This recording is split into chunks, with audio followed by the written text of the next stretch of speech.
And here we go. Another show is starting up. And we are going to talk about radio. Once again, a lot of radio. More and more radio. Always radio. And here we are. Welcome everybody. And nice to have you on board, everyone. And so we start a new show, Shortwave show from Montreal, Quebec, Canada. Welcome aboard. This is the weekly Shortwave show, and it is the show where we talk about shortwave radio, radio in general, and amateur radio stuff, pirate radio, pretty much everything radio. Anything from 0 to 30 megahertz, where is our range of frequencies that we usually talk to. Of course, sometimes we digress into something else, but we try to keep it at 0 to 30 megahertz. And welcome, my name is Gilles, and I'm located in Montreal, Quebec, Canada. This show is every week. We alternate Fridays, Saturdays, so that means that we are this week on Saturday, then we will be June 30th on Friday. So next Friday is the last show of June, as we'll already be at the end of June, which is pretty amazing. I just, can't believe that time just flies at this pace. I mean, we're already half 2017 will be already behind us. So welcome everybody. Like I said, my name is Gilles. We're located in Montreal, Quebec, Canada, and we're here to entertain you in different areas. One of the things that we will try to do today, of course, we will answer viewer questions, first of all. And we will also have a couple of reviews. Review of this Degen Degen 31 MS active shortwave active loop antenna. And we'll have a little look and review, quick review of the Tivdio V115 portable shortwave radio. So all of this is coming up during our show today, and hope you guys will enjoy. And I want to say hello to everybody that have just joined in. It's about 25, 26 degrees, 26 here according to the thermometer.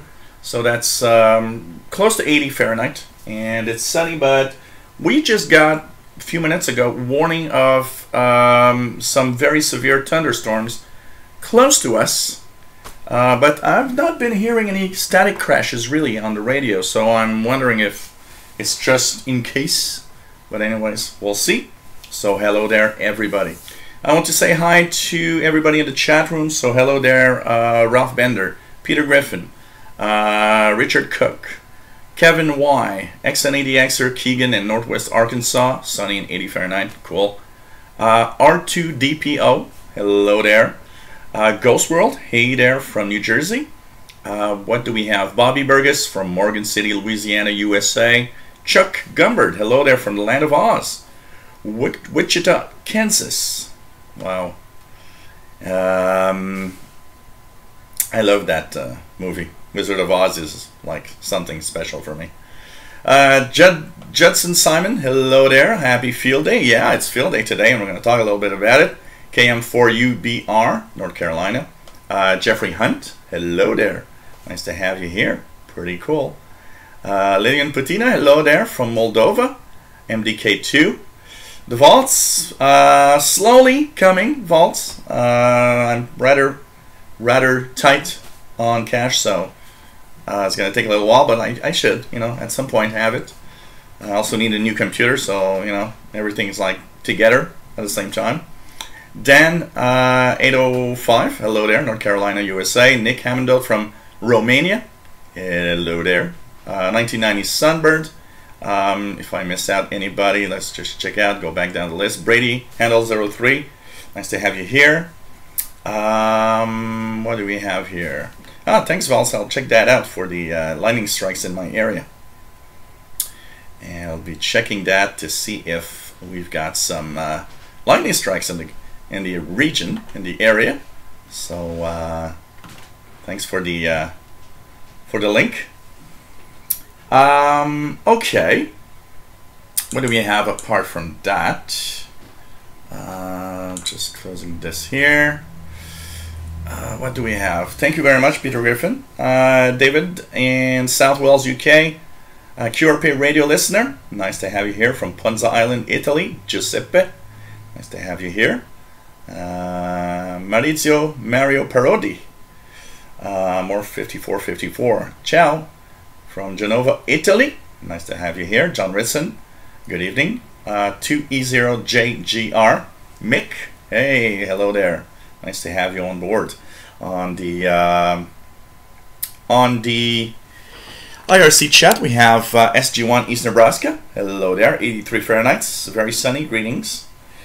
Sky 35 from Elk Grove, California. Nice to have you on board. Pretty cool to have everybody here. Today is a questions and answers, so I have some questions.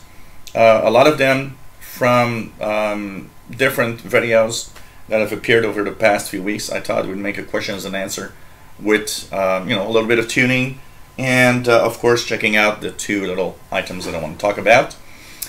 So nice to have everybody here. Brandy Handel has a question, quick question. What type of cord is used for the Kenwood TS930S for a SP930? Which I would guess is the outboard speaker of the 930S. Is it possible? I don't know. If it's pretty standard like my Kenwood R5000, which had a matching speaker, it was a 1/8 it was a 1/8 type audio cable, like on the like Walkman, like the Walkman earbuds, 1/8, I do believe. If anybody can answer that more clearly, but pretty much everybody, even the ICOM here has a standard 1/8 cord, audio cord, which for the outboard speaker. So I don't know if anybody can answer that question to Mr. Brady Handel. It would be appreciated. So hey everyone, I just had a beer. Sorry, my beer today is Belgian Moon. I thought I'd come back to the original. When I actually when I originally started doing this live show, if you guys remember, I would have a different beer every time. And so basically I decided today to come back to my origins and try different beers. So today's Belgian Moon. I've got a 6-pack, and it's a nice little Belgian wheat ale, and it is 5%. So regular beer today, not strong beer like usual. So cheers everybody. Now, hey, come on, the mascot. He wants to play with the antenna now. Come on. Here we go. Mr. Paul the Cat saying hi to everybody. Our little mascot here saying hello. Hello there. So, just wanted to say hi. He was outside. I didn't think he would come in as early as that. So he's probably hungry. So, hey everybody. Nice to have you on board. Hey, let's show Paul the Cat a little more. There he goes. Here's Paul the Cat for everybody. Nice to have, or DX for those that that are here from the original moment when he came home for the first time.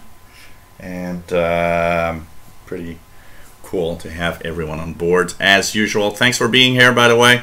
Always appreciated, and hope you like today's little show. Hey, Paul Walker, nice to have you on board. Pretty cool. So, okay. Cute orange fluff. Hey? Yeah, you are cute. You are cute. So, hey, William Helms, nice to have you here. Ghost World, hey, everybody. Pretty cool. Thanks. Yeah, well, from time to time, I actually like to have a questions and answer, because there's a lot of questions. There's a lot of newbie also that have questions. So, we'll actually go with that. Lillian Patina says, 1 year ago, bought the Texan PL600. Now I want something newer and better. What can you recommend to me? It depends on your budget. What's your budget, Lillian? How much money are you willing to spend on a radio? What you could try, two things I would try. You could try either a used tabletop, could be a nice new addition that would actually give you, with a good tabletop model might give you actually better performance than the PL600, although it's already a pretty good radio. It depends how much money you want to spend more. PL880 is a little better. It's a little more expensive. That could be a step up, but I would, moving from a PL600, I tend to move on to either a tabletop of some sort. If you don't have the cash for a new tabletop, maybe a used model, a used Kenwood or a used ICOM could be nice. And so, it all depends on how much money you've got to spend. Hey, Peter Griffin's got Tecate. I've tried that. It's not bad. This one is very light. It tastes almost nothing. Light, just slightly fruity, but very, very light on taste. Yeah, William Helms, I did check the antenna thing. It's a coil. It's kind of interesting. You got always some interesting stuff to look at. DX the Cat, yeah, the XN80Xer. It's for those that don't know the story behind, because his name originally is Paul, but what happened is I was actually in a radio chat room about 2 years ago. Well, actually, we're June the 24th, and by the way, today is Quebec's national holiday. Everything's closed here. It's our national holiday here, and I actually got my Quebec flag right there on the front balcony there. If it would have been easy to bring in, I would have put it there temporarily instead of the pirate flag. So, anyways, on the 26th, June the 26th, is going to be 2 years that for the first time I saw Paul the cat. Man, there's a lot of cat hair. It's incredible. So basically, he showed up, and somebody in the chat room said, I said, hey, a cat just appeared on my balcony, and don't know where it comes from, and I never seen him before. And somebody said, hey, it must be DX the cat. We can call him DX the cat. Comes from a long way or a long distance, And so it kind of stayed, but his real name is Paul because he was the cat of my neighbor. And she moved last year, and because the cat was always here and seemed to be much happier coming here, she looked at me and she said, hey, you want to have the cat? He looks so happy when he's with you that I'd rather be happy than bringing home. So it's kind of nice little story. So he's my official cat now. It's going to be 2 years tomorrow, on the 26th. Not tomorrow, but on Monday. Okay. Paul Walker says recommends the PL880 for the price, features, and audio. I've found nothing better. So, if you don't move on to a tabletop, Paul Walker has, as a suggestion, a Texan PL880, which I do know is a kind of an upgrade to that PL660. And it's a very, very nice looking radio too. Hey Mikhail, nice to have you here. What program do you recommend for an SDR radio? Well, it depends on the SDR you're using, but I really, really love HD SDR. But SDR Sharp has the positive side of having many plugins for different options that HD SDR does not. So it all depends what you're going to do and what SDR you're going to use, because some software don't work with all the the software works with certain specific SDRs, and they don't work with all SDRs. So as Kevin Weiss says, Alinco DXR8 I think is the model. It is a nice, good tabletop, not too expensive. All depends what you want to have. Hey Jerry, nice to have you here. The Vault says considers a good SDR. The question that would come to consider a good SDR, are you good with computers? Because one of the problems with SDRs are great. I mean, I've pretty much almost left, you know, I now tune my ICOM here almost exclusively on VHF, UHF, since I've got the ephedry SDR. I'm just kind of falling in love with the ephedry SDR. Now the thing is with an SDR is just the setup. You need to have a little bit of computer skills. So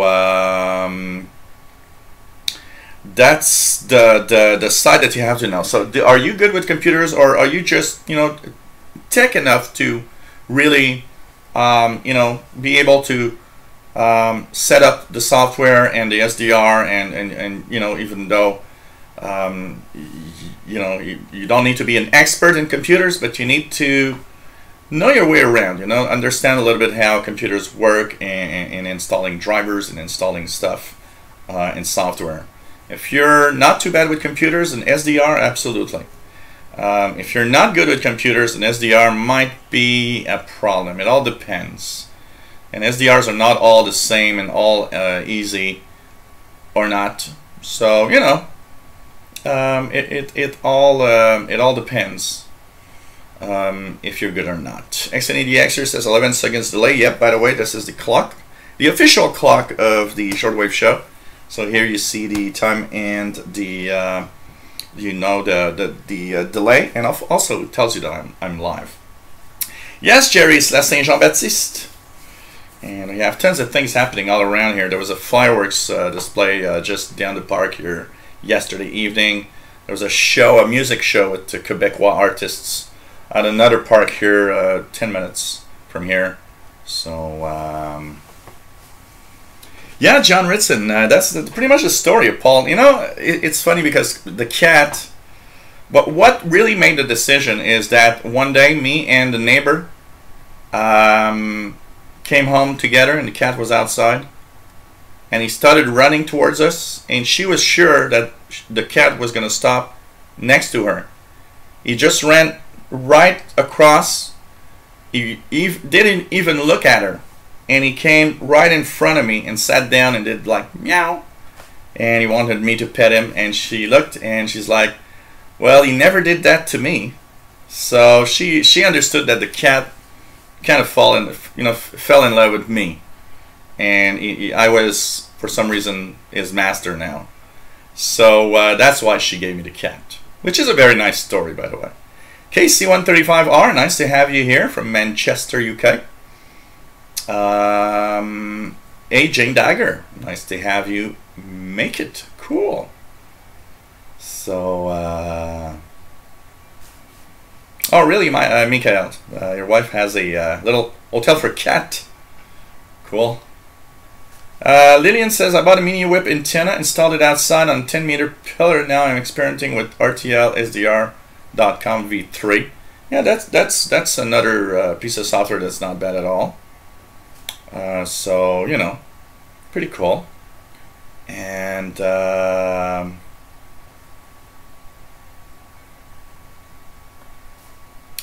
hey, Patrick Manny, nice to have you here. Says I have PL660 now. There is an upgrade. Are you sure we are not talking about PCs? Huh. What else do we have here?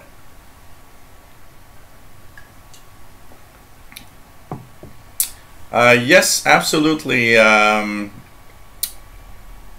going through the questions. I'll alternate from questions depending on the questions that people have for me. Just want to say one thing, first of all. Right now we are on the field day, the amateur radio field day. So the AM bands should be tonight really roaring with tons of signals. Field day started at 1800 hours UTC today, so about just barely more than 2 hours ago. It will go up to 20 hours 59 minutes tomorrow.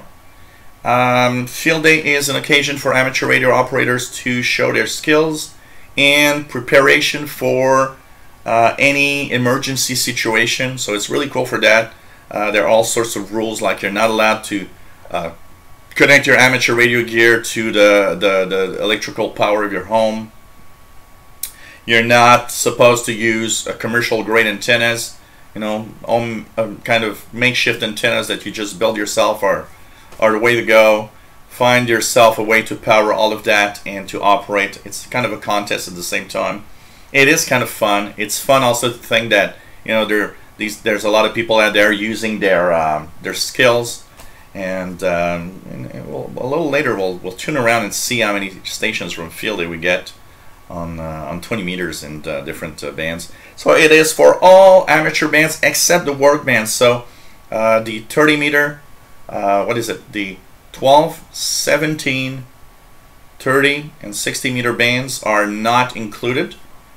Really, mostly the regular HF bands that were there originally, and also VHF, UHF, by the way. So if you're on 2 meters, 70 centimeters, 400 megahertz, and so on, all of these frequencies are in the field day operation. So lots of really interesting things. A few years back was really cool here. There was a amateur radio club that had set up in a park about half an hour from here, and I could go there, and there were maybe 10 or 12 amateur radio operators set up in the park with their gear doing contacts. It was kind of very interesting. It was interesting also because, you know what, in 2017, amateur radio operators, we don't really, you know, focus a lot on them. Some people, you know, I hear that from time to time, some people saying, well, isn't amateur radio dead, or like, you know, something from the past? But you know what, it's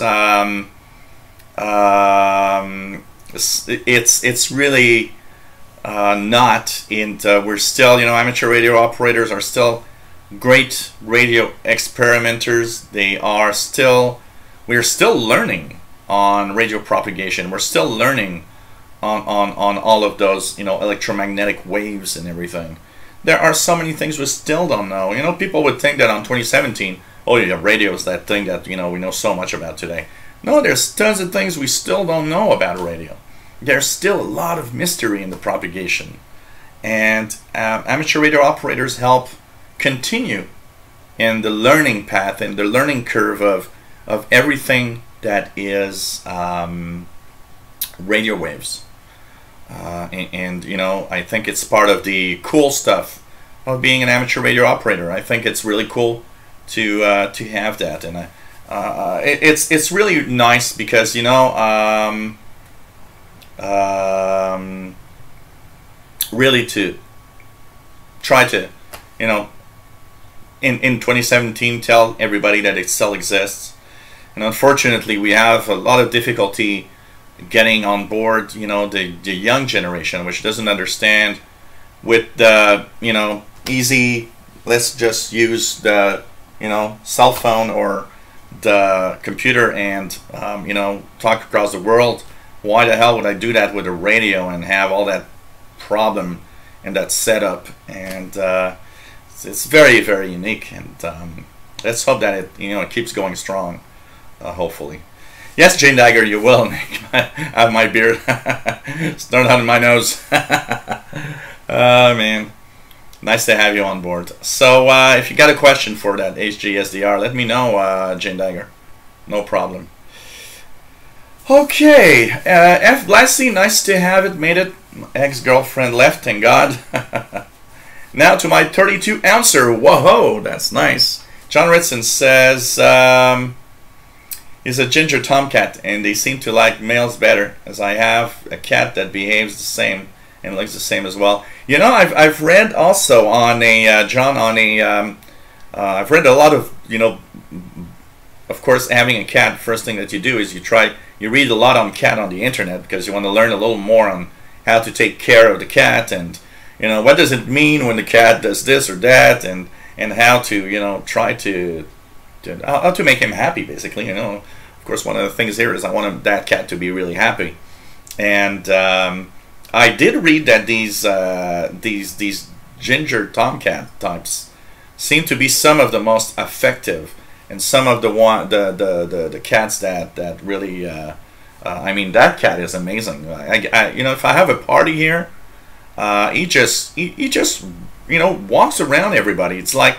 everywhere I go and there's a cat, they all, you know, the cat just hides away when there's somebody that doesn't know. This cat, no way. He wants to be part of the party and just have fun like everybody else. And he just moves and sits on everyone. It's just funny. Captain Ron, nice to have you here. Says, I sure wish my dogs would do that to my neighbors. Jill Gulick, hello there. From Eastern North Carolina. Scott George, hello there. My cat Clover just had 4 kittens on Tuesday morning, and I'm their people father, says my cat. That's cute, you know. That is cute. Jeff, KD5QDO. Hey there, nice to have you here. Working field day, Southeast Texas. W5SSV. Pretty cool. What frequency are you using right now? Are you just moving around contacting station, Jeff? Or are you on a specific frequency? Maybe I can tune it in here. Steve P. from Australia. Good morning on that Sunday, June 25th over there. It's like, you know, going in time, basically. What else do we have here? My alma mater, NGIT, has a small ham club that's on the air currently. Cool. Dan Heavens, hello there, from Central British Columbia. Pretty cool. What else do we have here? Ghost World says, for sure, that's why I love amateur radio more, to be honest. Contesting and these field days and making contacts is boring to me. I love the science and physics behind a lot of it. Yeah, I'm a lot like that. You know, I like the... I will admit I like the contesting from time to time because of the fact that you hear so many different countries. It's a great occasion to hear countries you never hear. But it's not a great occasion for conversation because it's like, you know, just contacts after contacts. It can be, you know, boring at some point. Maybe the only negatives that I have about these contests is like the amateur radio community, you know, like all the contesters just get into their, you know, all the amateur bands and they're everywhere. And it seems there's partly a lack of being civilized sometimes. I have seen some stations, you know, kind of get mad at contesters because the stations, you know, that usually come on the air just want to have a nice contact. Can't or almost can't because there's always they're everywhere. And there's I have to say sometimes contests lack respect a little bit.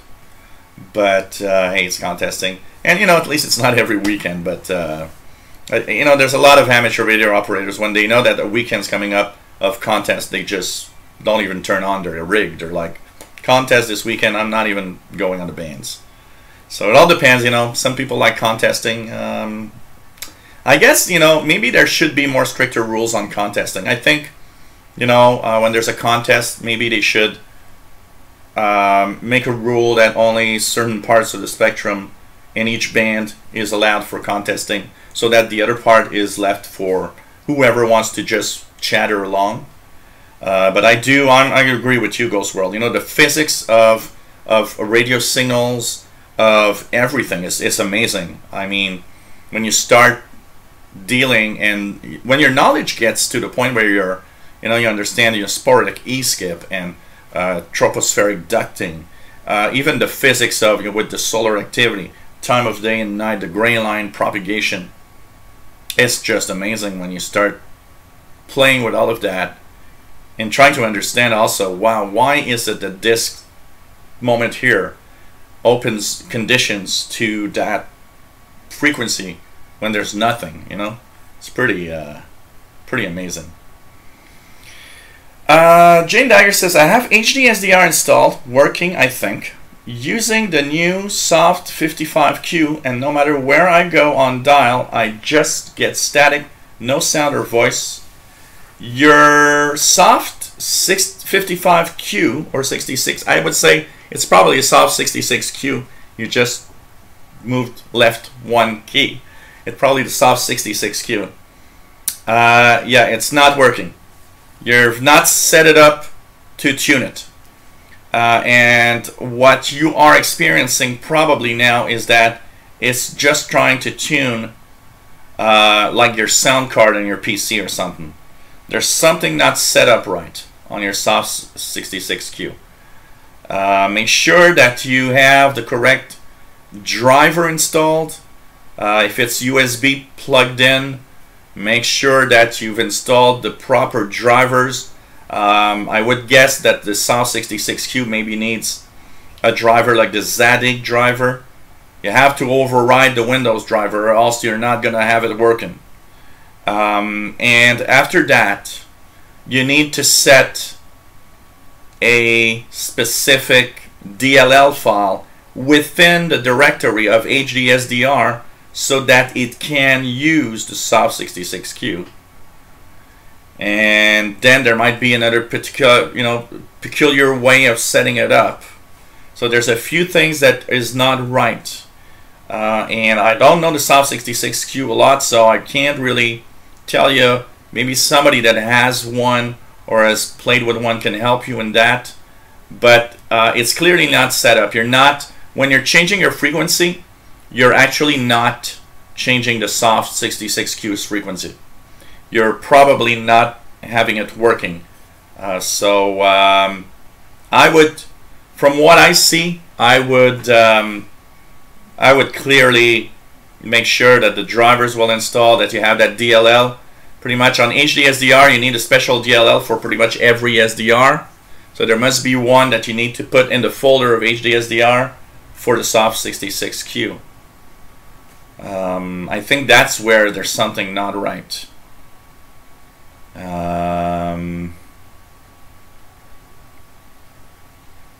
So if anybody can help, Vaults might be able to help. I don't know.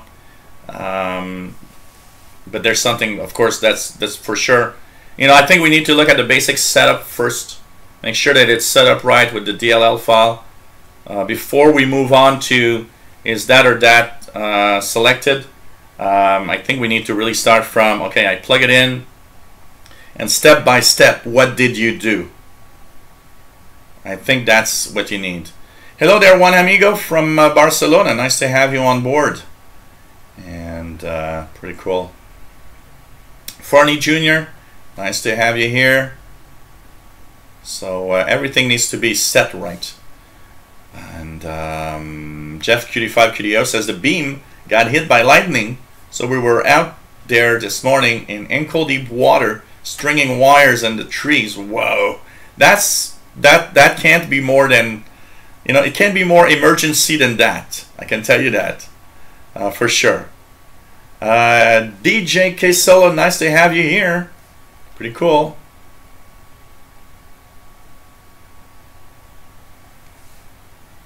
But I think, Jane, you need to make sure that you have set it up with HDSDR. I think we're not even at how to tune in and choose a band. I wonder if we're not at, when you plugged it in, did you do what it is needed for it to work in HDSDR? I think we're really at that basic level, maybe with Jane. So if anyone can help with that, it would be really cool. Mikael, how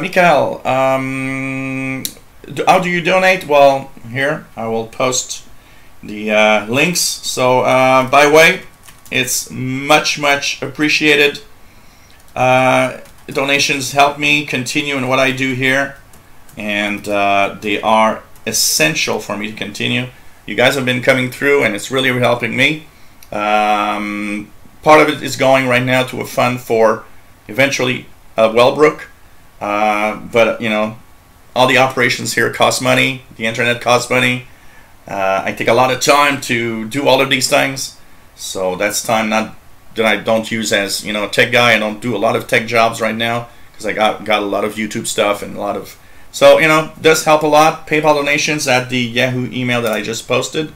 And you can also become a patron at patreon.com/radio and computers. Only thing, be very careful how you set up a Patreon account. I do have a person that's mad because of it didn't set up right, and they tried to take $1,000 off his credit card. Really sorry, but I didn't do nothing. It was just you didn't set it up right. PayPal is a great way to donate anyways, because it actually you don't even need a credit card. You can actually link a PayPal account to a checking account, and you know, you send whatever you want. PayPal is a pretty secure way also of sending funds, and all you have to do is send it at the Yahoo email. So when you're on PayPal, once your PayPal account is created, what you do is you say you want to pay to somebody, because I always, you know, I regularly get, how does it work with PayPal? How do I do this? Well, you set up a PayPal account, and there you say you want to send funds, and you, when they ask you where, you put my email, my Yahoo email that I just posted, and it's going to say, oh, you want to send funds to Gilles Letourneau. It's going to, you know, show my name, and you just say yep, and you send whatever amount. Every amount is welcome. Don't worry about it. And thank you for all those that donated. Thank you for those that support me regularly. And also, if you've never donated, you watch this show all the time, and you really want this to continue, please help me. It really, really is welcome. Yeah, Captain Ron, exactly. Contesters can be rude, and John Ritson says, very rare that contesters are civilized. Absolutely, absolutely. So Kevin Weiss says, does Yisu make a good transceiver? Asking for a friend of mine. I've seen many Yaesu transceivers, and they seem to, in general, be quite good, actually. So, you know, pretty cool. Pretty cool. So,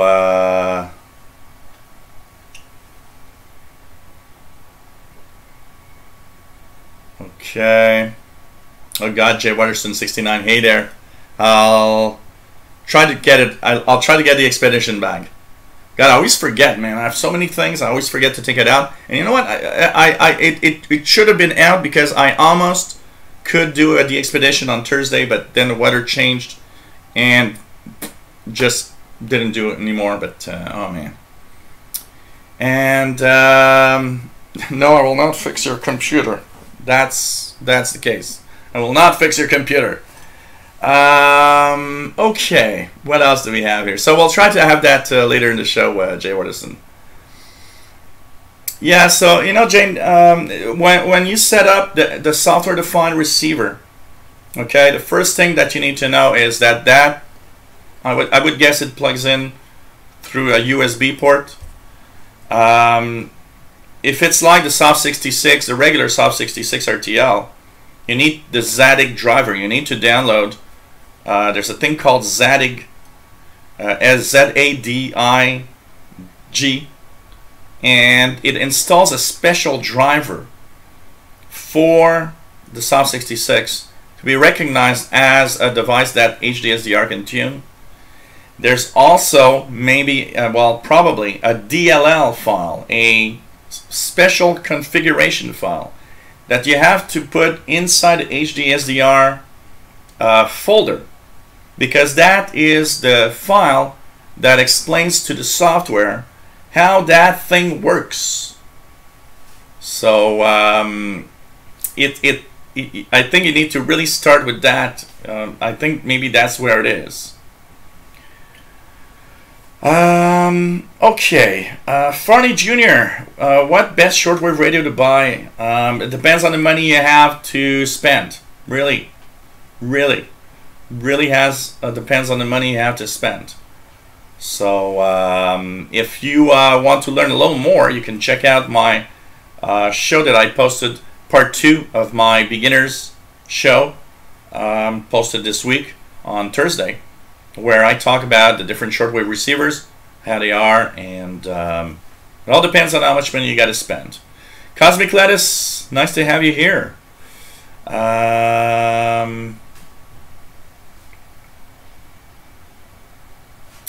Ralph Bender. Yes, I did get some donations from you. I do remember. Thank you very much. Thank you very much. Great for fast donations, effectively. Yeah, oh man. Paul was really something in the last show. What else do we have here?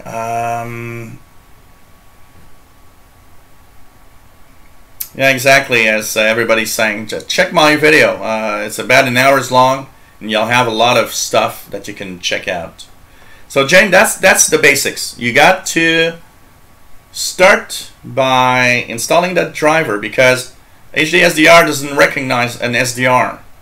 HDSDR is the software that controls the software-defined radio, but HDSDR doesn't know what to do with any SDRs. It requires a file, a config file, which is for most SDRs a DLL file, and that DLL file will tell HDSDR how to do it, how to work with the SDR. So I think we're really at the basics here.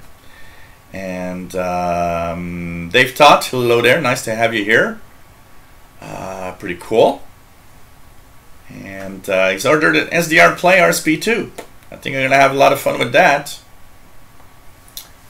Oh, no, I don't have a PayPal.me. I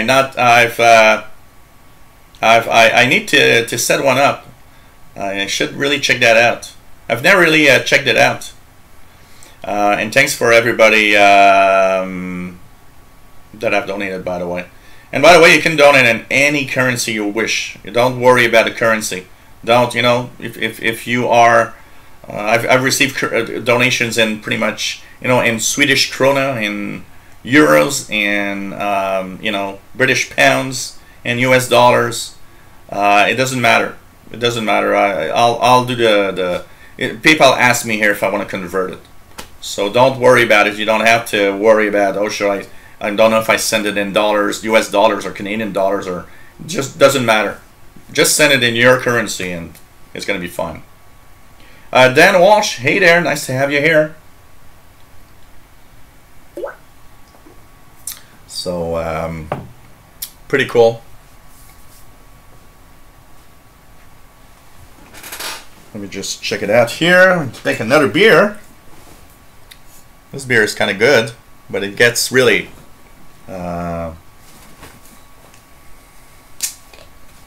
so what you need to do is really what you need to do is Zadi is a driver. It's going to install the driver to replace the Windows driver for the Soft 66. Okay, Jane? Zadi is a driver installer. Because the RTLs are recognized by Windows already. But the thing is, it's not correct. Because the RTL at the RTLs at the most basic of what they are, they're TV tuners. So Windows wants to install them as a TV tuner. And that's not what you want. It needs a special driver to become a radio that you tune everywhere. So Zadi installs the driver that will enable it to be tuned like a radio. Then there's a DLL file for that Soft 66Q that you need to paste in the HDSDR folder in order for the HDSDR to understand what it needs to use and how it's going to use the device. So what else do we have here? So okay, so do you know what color socks the pirates wear?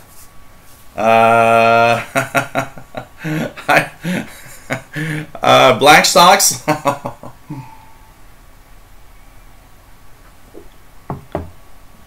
Jeff K85 Video getting to use a Flex Radio 6500.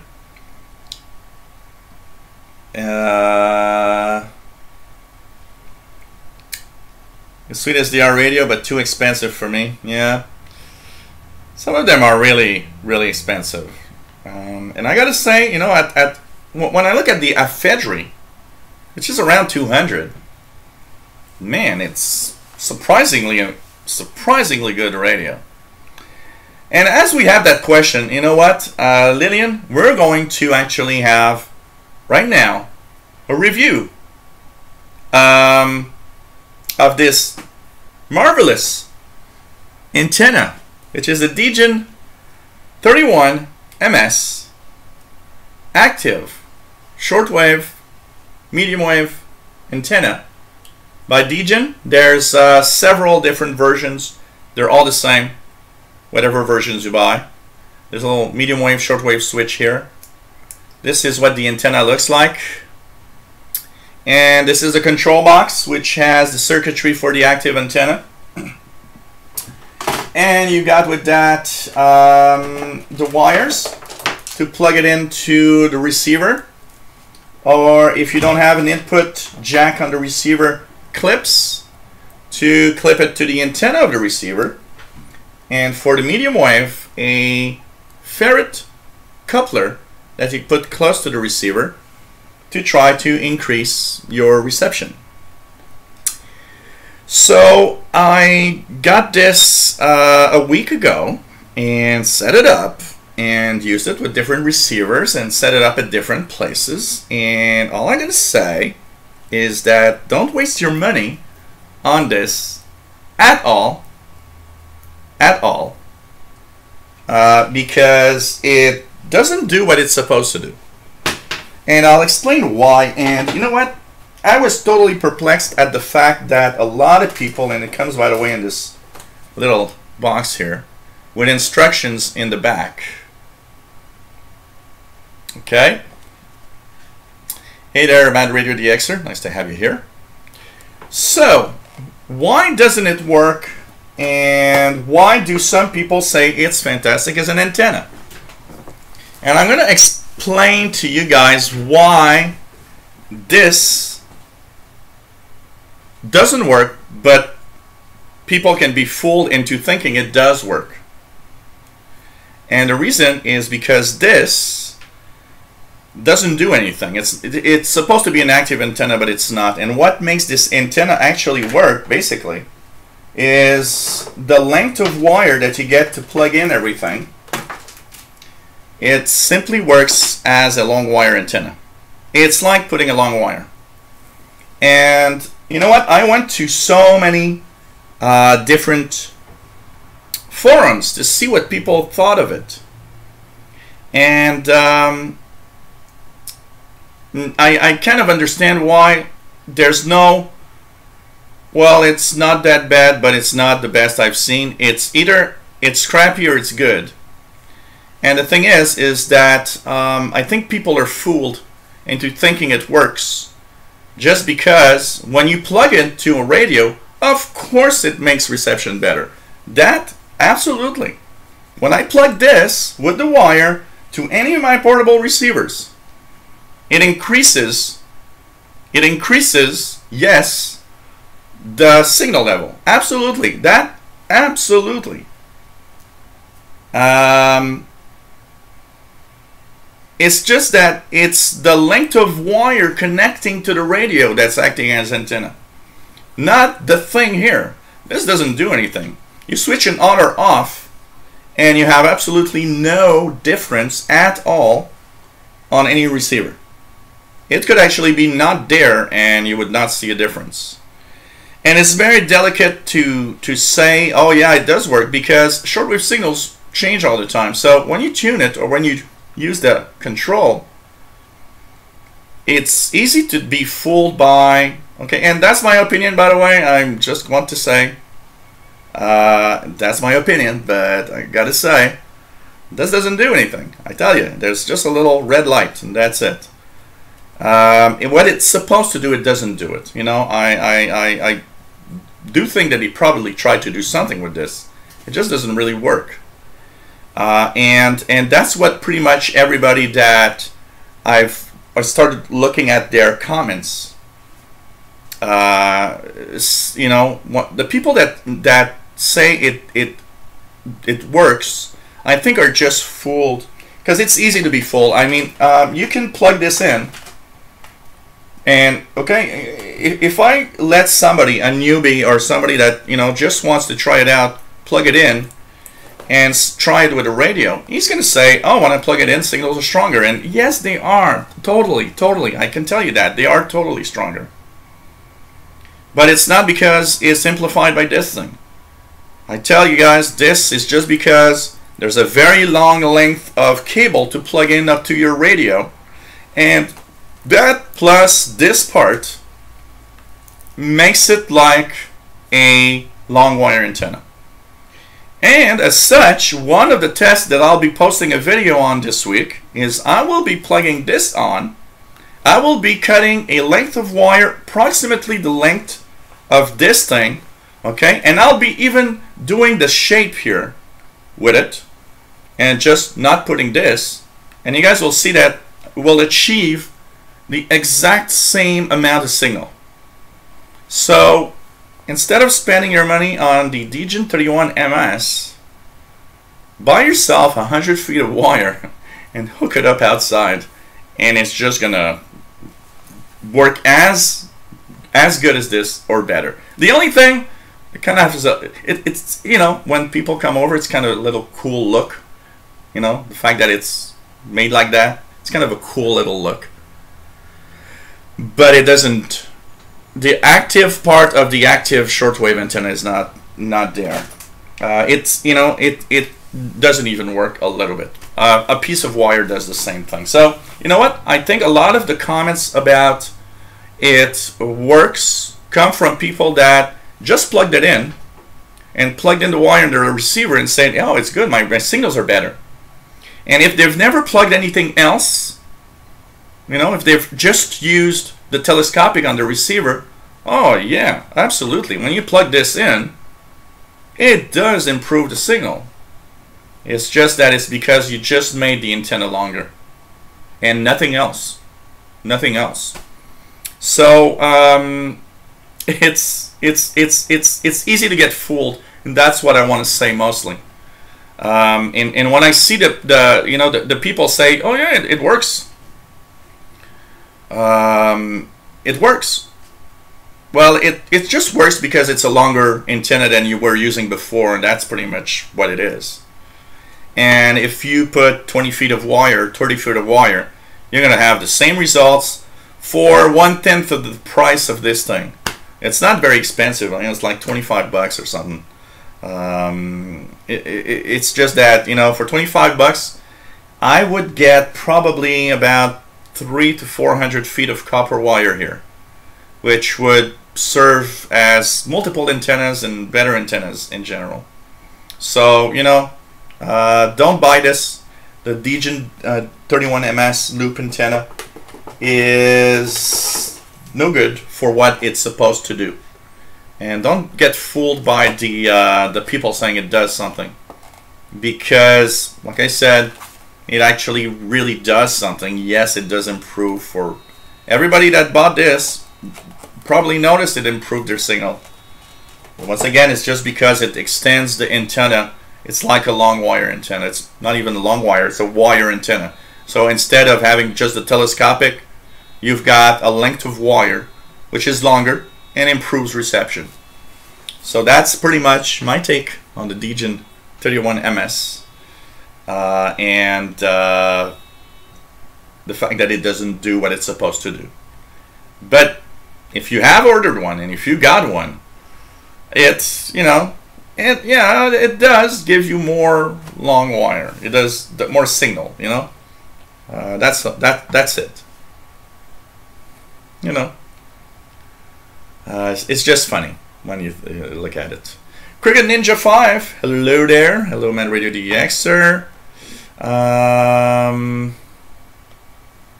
So yeah, the box was nice. Actually, the half of the price of the thing was the plastic box that it came in. And the fact that they've used a telescopic antenna in the middle here to make this kind of very small type loop. But you know, it has a cool look. It has a cool look, but it doesn't do anything. So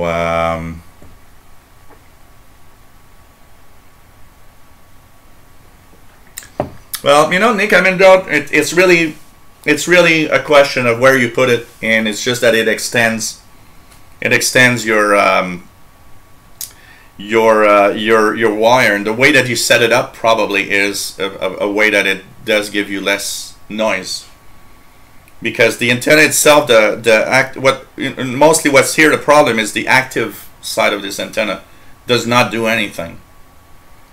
It's mostly that, because it does improve, you know, like I say, it does improve. So when people buy this one and say, well, this works for me, I believe them. I do believe them when they say it works for me, because it does improve your signals.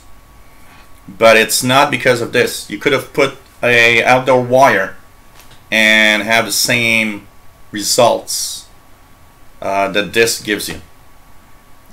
Just take a wire and make the same shape and plug it to put it on the same spot and bring it into your radio. I tell you, it's the same. It's going to get the same performance, and you'll have the same noise level. Really. But you know, the thing is you use it and it works and you're happy. You got it anyway. You know, this, it's not to say that to throw it away. It's, you know, like, I got it anyway. And if I'm about to set up, you know, somewhere quickly, why not? You know, it has a nice feed-in. What's nice is it's the feed-in, you know, for if I use my Texan PL 680. Well, it's cool, you know. I just take the feed-in. It already has the plug. Just plug it into the radio, so I don't have to extend anything. It's plugged in directly. You know, it has that cool advantage. And let's face it, people that see this say, "Hey, cool antenna," but it doesn't do what it's supposed to do. So that's why I recommend to no one to, you know, to not buy this. A length of wire will do the same job, for sure. Lillian says, in the summer I laid out 20-meter cable and fence. Now I'm thinking of building a balun to connect it to the radio. Sure. You know, I think there's, for the price that you pay this, you can buy a nice length of wire and try different positions, different shapes, all sorts of experimenting. And you know, remember that experimenting is very important, because it's part of the fun of radio. You know, in my next for the beginner show, we're going to talk about antennas, and also talk about why a lot of people go crazy, overly crazy, on how to put an antenna on a radio. It's sometimes a simple thing. It mostly depends on the you know, the noise around you. Of course, wire antennas, for example, you know, pick up everything, including the noise. Depending on the noise you have around you, it might be a little more complicated to do so. Moderator DXer says the best one for portables, although more expensive, the Sony AN71. Second hand can be found. Yeah, the LP1, Sony AN LP1 are great. These are actually not the same price. Look at the AN12 for the Sony AN12. Moderator DXer, okay. And the AN LP1, but these are not at all in the same price. So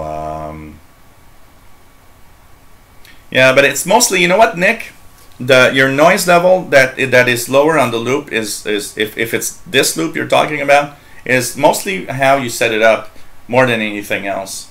You probably set it up in a way that it actually lowered your noise. Because you know, of course, we're not talking about expensive loops here, you know, like a Walbrook, which is way different and not the same type of antenna. But you know, the important thing, Nick, is as long as it does work and you're happy with it, you know. I mean, if I use it, I'll use it. It's kind of, you know, I can easily hang it somewhere and have that antenna input, and it acts like a wire. But you know, it's just it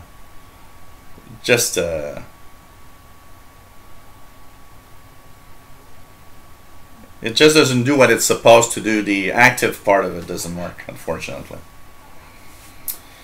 What else do we have here? KC135R says, I got a G5RV long wire and have to auto-tune for all frequencies. With an 897 plus, do the same. So yeah, Bobby Burgess, a wire does a great job. Great job.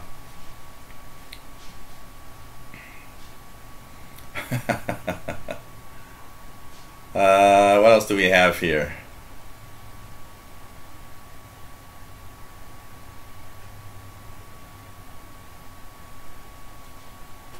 Well, it's a review, Dan. It's not a rant. A review is it works or it doesn't work. It doesn't work. It's not a rant. It's a full review. What else do you want me to review about it? It doesn't do what it's supposed to do. So there's nothing to review more than it's supposed to be an active antenna, and it doesn't work. The active part doesn't work. So that's a review. It's just that reviews sometimes are bad. You know, there are some junks out there, and you got to call junk a junk. I'm sorry, but my channel is when something's junk, it's junk. When something's good, it's good. When it's average, you know, and we'll have a review of something that's average in a few minutes. We'll have the review of the Tivio V115, and this is not the best ever, not the worst ever. Has many flaws, and we'll have the review of this thing. But you know, apart from the fact that it's an AM, FM, and shortwave active antenna that doesn't do what it's supposed to do, that's pretty much it. It's, well, you know, you've got to be careful, Crooked Ninja, because of course the loop isn't very big, but you know, in an active antenna, loops don't need to be that big either, because active antennas have a part where they actually will amplify part of the signal coming in from here. It's just that, you know, the problem is in the way that it's made, this should be the antenna, but the problem is this is the antenna plus this plus all the length of wire that you have here to plug to the radio. It all acts as an antenna all the way from from there to all the way to the radio itself. So it typically acts like a long wire antenna. That's it. So, you know, if we take it like, you know, John says they are not that bad if you have no space to put an antenna outside. But it's mostly because what I want to say with this is, if you want to spend the money for that, is simply that, you know, if you don't have a lot of space outside, you can probably design a little something with some copper wire, and they're going to give you the same you know, the same performance probably. But you know, if you have it, and I agree, because I must have read about 150 posts of people that bought this that were giving their opinion on what they thought about it, and it was almost half and half. Half of the posts were saying doesn't do anything, and half of the posts were, I'm amazed it's good. And while using it myself, I understand why there's some positive posts on it, because the fact that it does improve the signal quality of your radio. Well, when you plug it in, you say, well, it's cool. You know, I do get more signals. So I understand why some people are happy with this, because it did improve their signal quality. But my take on it is the take of somebody that understands that this should be doing something that it doesn't do, and that's being an active shortwave antenna. So it's not a rant, it's really a honest opinion of what I think. That's it. You know, I don't want to offend anybody. I mean, I know some of you out there have this. And the thing is I'm not saying that you bought a crappy thing. I'm saying you are using it and you're happy because it improved your reception. Quite alright. I mean, you know, it's cool. It's cool. You got better reception than you had before. So, you know, for you, it's worth it the money you bought. You paid for it because it does. In my opinion of knowing what this thing should be doing is more, you know, it's our harsh opinion of somebody that knows that it should be doing something more and it doesn't. But you know, you got to understand, of course, you know, it's like 25 bucks. You can't expect that much from a $25 antenna. But you know, Mikhail, what SDR program do I have? I almost only use HD SDR, but I have used SDR Sharp. I do use on my Galaxy S7 phone Touch, SDR Touch, for the portability, which is pretty cool. I should try that out, Patrick. Wrap it in tinfoil. That maybe if I wrap it in tinfoil and starts, you know, a windy day, maybe I'll have a kite. How about it? I'll be like, what's that guy? That put a kite in a key with to get lightning. I'll put some aluminum fold on it, and I'll use it as a kite. And maybe with the height in a windy day, it might give me a decent shortwave antenna. Oh man. So yeah, long wire and antenna tuner. Also, yeah, fix impedance and avoid overloading on certain frequencies. Paul says experimenting is important because that what works for one person may not work for another. There's antenna in RF theory, but real life plays. Oh, absolutely. You know, I mean, everybody has a different way of seeing different things also. So you place the loop in the window, Nick Hammond. You know, it's fine. If it works for you, it's cool. You know, I mean, if you're happy with it and it does give you better signals and everything, pretty cool. Pretty cool. It's you know, my opinion is based really on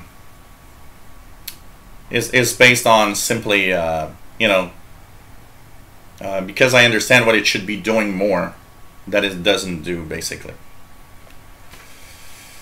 What else do we have here? Paul said I had one of those loop antennas hanging up now, and it didn't do anything for me. It didn't work whatsoever. Yeah, it just improved. If you know, compared to the telescopic, it improves, but it unfortunately doesn't really do what it's supposed to do. What else? Ghost World. Hey Jill, a question. I'm visiting Toronto in August from New Jersey. Is there a need to bring US dollars and exchange them, or can I just bring my debit card and pull money from the ATM? You can probably pull the money from the ATM. It should, well, your debit card, I'm not sure it's going to work here. It's a very complex issue. I'm not sure. I don't. Maybe somebody can answer that if they've used. Technically, your debit card should work here if you have chip and pin. Because here we're at chip and pin, and it has to have chip and pin. Instead of a debit card, okay, if you want a wise word, Ghost World, you are so much better off doing everything with a credit card when it's in a currency exchange. It costs actually less to buy with your credit card here in Canada than it would the exchange, the kind of penalty or charge of the exchange rate is less on a credit card than it is on a debit card. Pay everything with a credit card if you can. That's the best way. or else, you know. Hey, Brian Miller, nice to have you here. No, it's my honest opinion. It's I know I'm a, you know, sometimes somebody told me, well, you look mad when you talk. That's just my way of being very intense with what I talk about. But I mean, it's just my honest opinion, and on my channel, I want to be very honest with what I think about something that I got. You know, I have one radio that I posted, and Tom Stiles of the AMRAD 88 channel sent me a message and said, wow, you were really, really hard on that radio. And I said, well, what do you want? You know, crappiest radio I've ever bought. I can't say anything else than it's the crappiest thing I've ever bought. I'm sorry, you know. So yeah, Benjamin Franklin. I had this kind of, you know, the picture they always show us like in school of and I should try that. Hey, Richard Tribble, nice to have you here. Pretty cool. So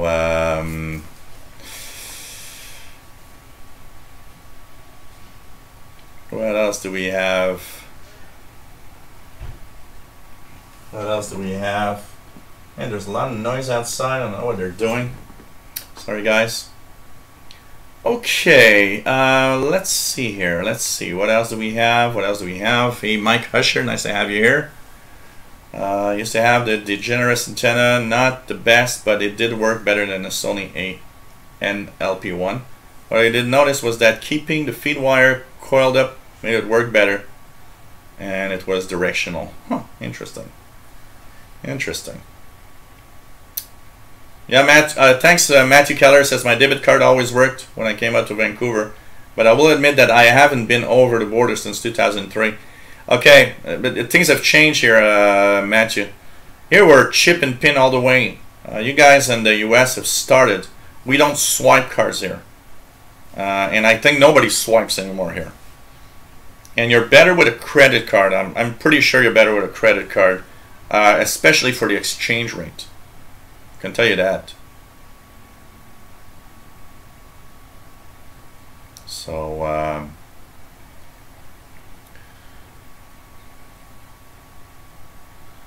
so yeah, the power supply of the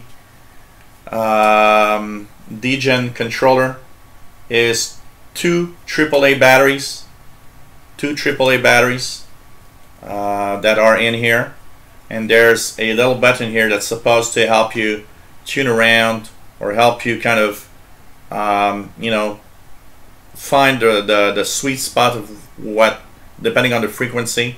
It's supposed to help you between 3 and 22 megahertz, and also on the medium wave band with the coupler, which is a little ferret rod antenna that you have to just put next to the radio. But really doesn't do much, gotta say.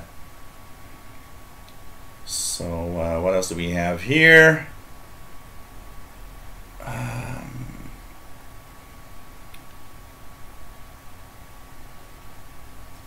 Yeah, no wire hangers ever.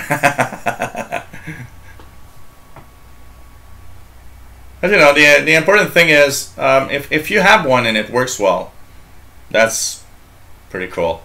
You know, that's all you need. That's all you need, really. So,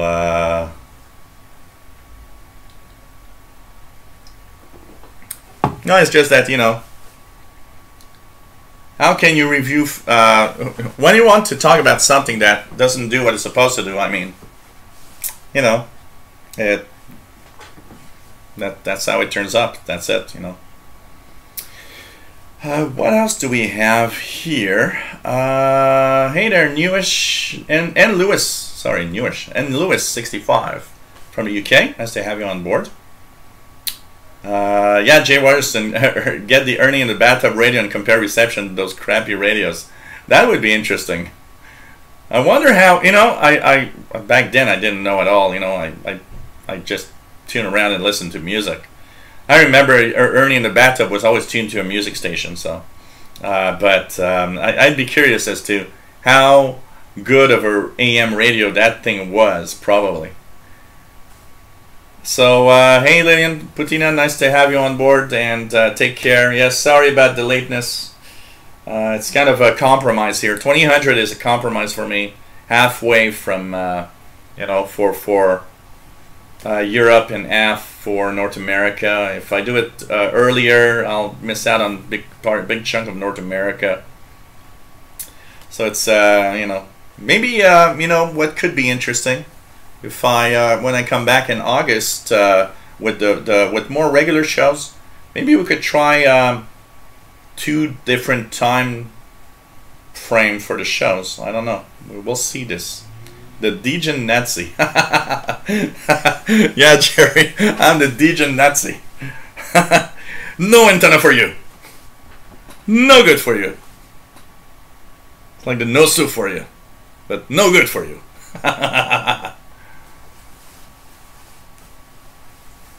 Yeah, here in Canada, the swiping doesn't... people don't want to swipe anymore. I'll tell you that. So, how do you love your Tivdio V115? People want to move on to something else before I set fire to the antenna or something. So, well, you know what, Richard? Almost everybody that I check for pretty much say that little box doesn't do anything. And that's what I thought also. But you know what, Richard? I remembered when I saw this that I actually had ordered one of those many years ago, but from a different manufacturer. And I had actually the same result. Didn't do anything. So it's not broken. I think it just doesn't do anything. Except enhance the reception because it kind of is like a wire antenna. You know, so what I mean is, it doesn't do what it's supposed to do, but it does improve your reception just because it's a wire antenna. It extends the length of your antenna. So no reception for you. Yeah, that's the best, Jay Watterson. No reception for you. No reception for you. No more shortwave for you. So yeah, exactly, Jerry. That's what I thought I wanted to do. Put some tinfoil over it and use it as a kite. Okay. Yeah, I could hang some small socks, maybe. Maybe, you know. I'll put my boxer shorts on them when I do my live shows. I'm sure you guys want to see that. Oh God. So, okay, I'll do.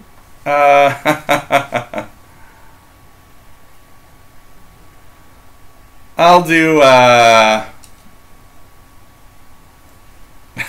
Driver film shortwave. Hey there. You get better reception if you put it in the bin. Beat 262. Have you ever picked up any number stations as the buzzer? Yeah, the buzzers are from time to time comes up here in North America. Last time I've heard the buzzer was about 3 months ago for 625. It's not usually I don't hear it in the summertime. I started hearing it maybe somewhere in the like in September, and I'll hear it throughout most of winter regularly. But this in the summertime, it's I never hear it. It's probably not the way that you know the propagation is, and it just you know is it just doesn't come in usually. Bullfrog 89, my 5-year-old Rain wants to know the name of the bunny in the background. Oh man, I never gave the bunny a name. I actually never gave the bunny a name. I don't know. What should we call the bunny? I never gave the bunny a name. And I always tell the story of this bunny, which is has a very special meaning because it's a little gift that I got from my for Easter. It came with a chocolate Easter egg that my sister had given to me at Easter, and it has special meaning for me because it's It's from my sister that passed away from cancer, from breast cancer, 6 years ago. So for me, it has very special meaning. It reminds me of my sister. Snowball. Peter Cottontail. Dave Rabbit. Harry. That's Harry the Rabbit. Okay. We'll see. Well, we should have a contest of naming the rabbit. PA1SBM, nice to have you here. Roger. Oh, Roger. Tarek Zaidan, good evening. Nice to have you here. David from Barcelona, hello there. Oh, yeah, okay. Yeah, Jerry has an idea there. Call it your sister's name, Joanne. That could be Joanne the Rabbit. That's my sister's name. Joanne the Rabbit. Mr. DXer. Oh, Rabbit Ears. I like that name, actually, Rabbit Ears. You know, like on the TV, Rabbit Ears. His name is Rabbit Ears. So, you know.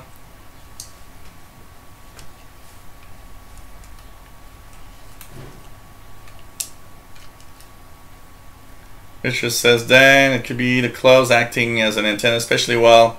But a lot of stuff from the internet and China and all worked, so I think I'm lucky. Yeah, well, everything that I did, you know, buy from China usually does work. Yeah, an energizer like rabbit in French, lapin. Rabbit in French is lapin. So you want me to call him lapin? 602. Oh man. Ay, ay, ay. So, okay. DX is, I don't know where. And I'm sorry, KC135R. I think the Duracell Bunny is just the Duracell Bunny. Tuning. Okay, next in line, let's talk about another thing. And by the way, we are... Vous allez très bien? Cool, Tarek. Nice to have you. I had I made friend with a Tarek a few years ago that was here in Montreal, and had a lot of had a few beers together regularly, and it was a lot of fun. And he went to Calgary. He went to Calgary when the boom of you know the oil prices went up, and Calgary went, you know, there's like tons of jobs in Calgary and in Alberta. I'm sorry, he moved to Alberta, and we kept in touch for a while. Then it was like fewer and fewer, and at some point we lost contact. So okay, now something that will actually have a better review than the antenna that you've seen here. And did I have the box a few seconds ago here? I'm trying to find a box that I kind of lost. Anyways, this is a new addition to my collection of radios, and basically it's the TFDO V115 portable receiver. So basically this is a medium wave AM, shortwave FM receiver. Now get this, okay? This radio I checked before because I wanted to make sure I knew the price. I paid a total of 23 Canadian dollars for this. That means it's like 19 US dollars, shipping included from China. So $19. And the first thing that amazes you when you get this is that not only does it have a, and you know, look at the display, it's kind of cool because it's going to say welcome. I don't know if you guys have seen it, but now this has direct keypad entry for frequency. So if I want to hear you know, WWV, I'd enter 15,000 on the keypad, enter, and I'm at 15,000 kilohertz. So that's one of the first things that's amazing. I've never seen a $20 radio. I have never seen a $20 radio that has direct entry keypad, which is really amazing. The second thing that is amazing with this is that it actually has a TF card. You can insert here a you know, 8 GB TF card, an SD card, and basically not only play the MP3s on it, you can even record on it. So that's the second thing. Think about it. We're still at $20 freaking for a radio. Really funny story. When I used it for the first time, it actually fell down from my balcony because there's high winds, and I didn't, you know, I just left it on the table, and there was like a real big draft of wind. It fell on the balcony and down 3 stories into the grass. Into the grass. And all I gotta say, it survived and works well. It still works well. So it's just amazing. So basically, it is amazing for what you have. The battery power is through a lithium-ion. It's a very common cell phone type battery that was in many flip phones that you have in here. So it is rechargeable by USB. You've got a micro USB plug that comes in with it, so you can actually charge it from a computer, a USB port. You can charge it from any, you know, I plug it into my Galaxy S7 power supply and charge it. It is, yeah, it's like an old Nokia cell. Exactly, John Risson. It's a very common battery, so that's cool because it's easy to find. It covers medium wave, both the North American 520 to 1710 kilohertz, or the European with 9 kilohertz increment. It covers FM. It covers shortwave. What is nice also, that is different from any other $20 radio I've seen, most $20 radios I've seen have shortwave ranges. So it's only the international broadcast bands. Not this one. You get full coverage from about 4.6 megahertz all the way up to 22 megahertz. So you can tune in, you know, if I want, I could say I want to tune in.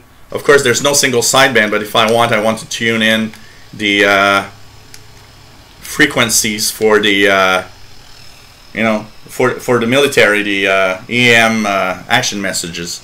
But there's no SSB, so okay, this is AM mode only. There's no single sideband in here, and it is very interesting. Okay, so complete coverage. You don't miss out on any frequency ranges, and that's also something that's very nice. And because, you know, like most of them have frequency ranges and miss out on the major parts of the shortwave bands. So the TVO V115 is nice. You know, for the price, I just can't imagine. You can even, there's a microphone here. There's a line in here for recording on the the memory card if you want. I'm just amazed. There's even a menu in here. What's nice is that not only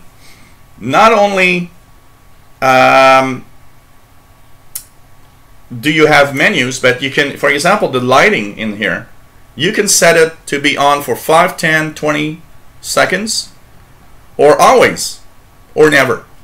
And I like that because I can set it like, okay, I want it to be always on, because I like it when the display is always lit on a shortwave radio. I don't care, you know, I'll just recharge it more often.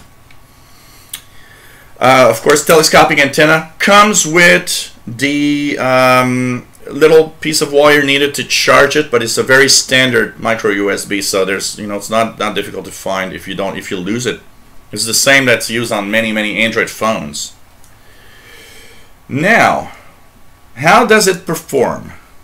And that's the thing. So I've posted a lot of videos.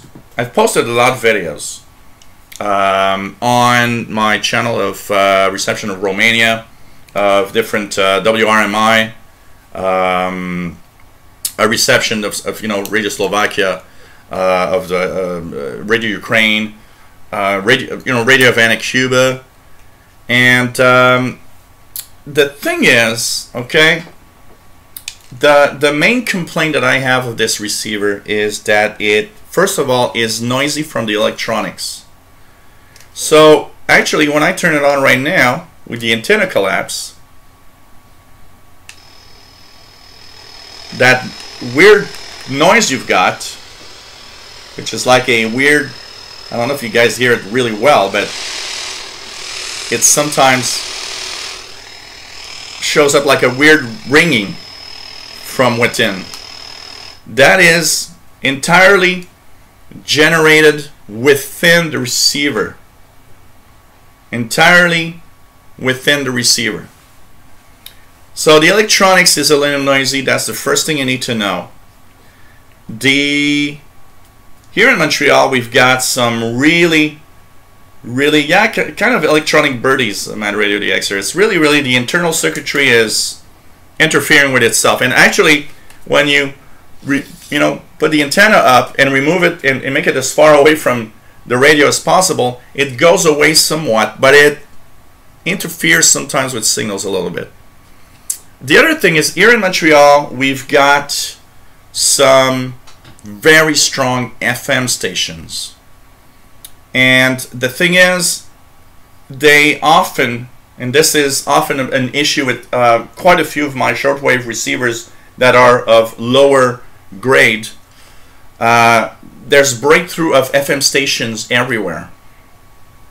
To a point where if you've got, or if you live within a very close range to an FM transmitter, any FM stations, this thing will actually overload on the FM everywhere on the shortwave bands. It's really sad for that part.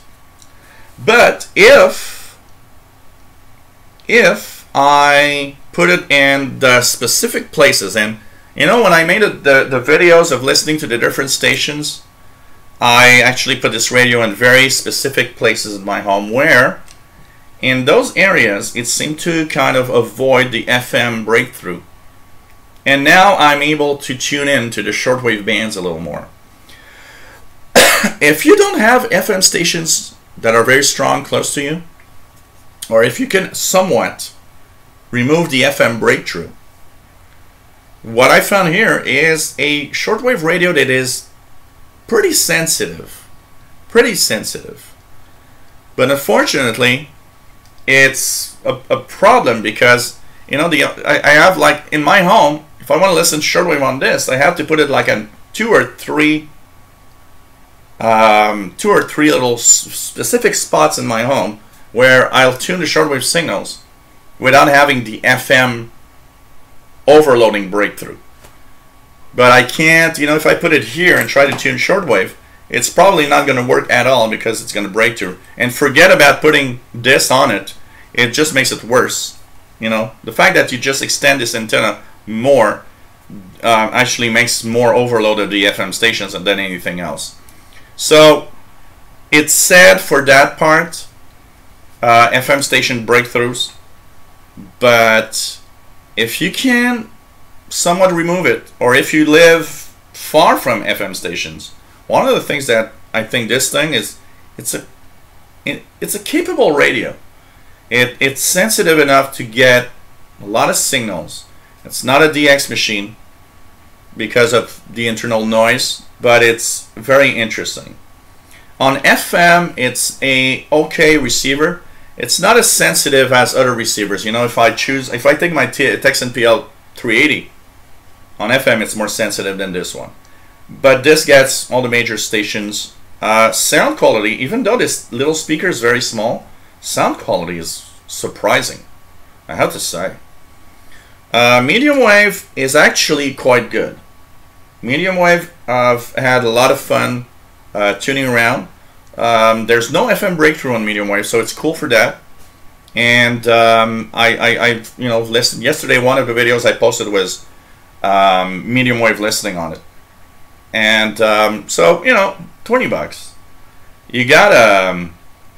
You gotta take some and leave some. At $20, it's difficult to really have something that works. This thing has so many bells and whistles for $20. I'm actually amazed that I was able to receive shortwave. I ordered it because there were a few people that had, including I know that Tom Styles, Hamrad 88 had reviewed it. I know a few people that talk about it, and I thought, well, I like what the opinion of everybody else, and I actually do look at others' opinion when I sometimes choose radios. But I wanted to have kind of my take on it, my own impression of what it is, and for the price, it wasn't expensive, so I thought, hey, let's order one. So okay, on a scale of 1 to 10, I'll give it a 6. If it didn't have the breakthrough of FM station, I'd probably give it an 8. And of course, just remind you that the score goes with the price. It's really pretty surprising for what it is, and a happy addition to my really an happy addition to my shortwave receivers, honestly. So TFDO V115, a good $20 radio that is pretty surprising. Yeah, pocket radio counts pretty much as I would guess an ultralight, since it has to be kind of shirt pocket, so it's shirt pocket size. So it's a little ultralight. No single sideband. Got to remind you that. Actually, I haven't seen any single sideband receivers below $50, but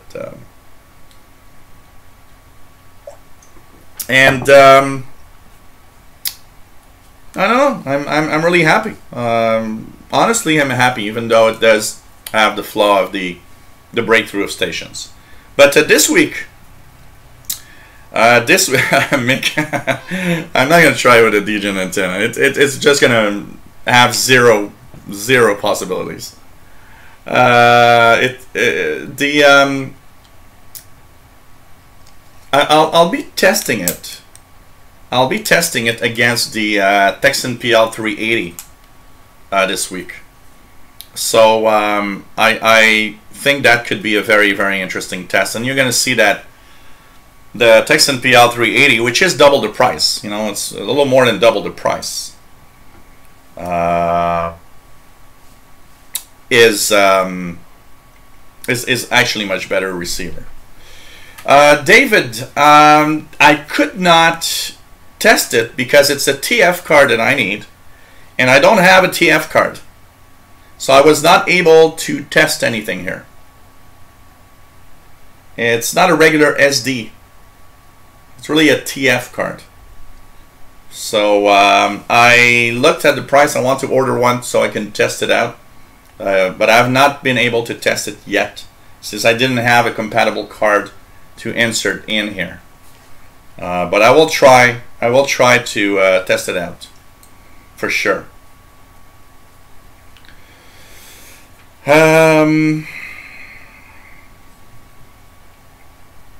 What else do we have here?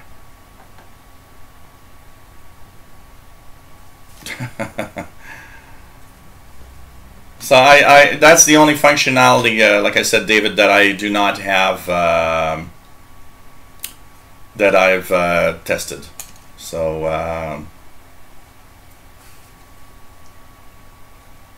yeah, well, if it does fall from my shirt pocket on a balcony, Jerry, it's going to be the second time it falls down 3 stories anyways.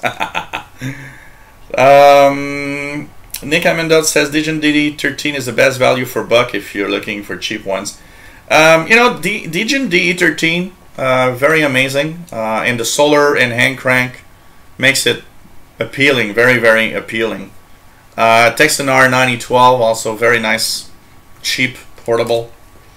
And you know what? If you don't have FM stations around that can overload it, I would say that this for 20 bucks is not bad of a value, actually. I got to tell you that.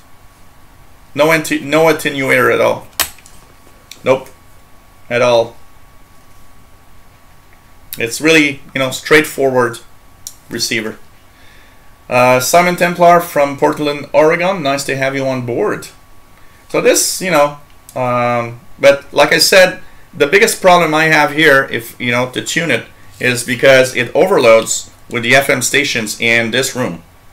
So I don't even think I will be able to tune something. Let me just try.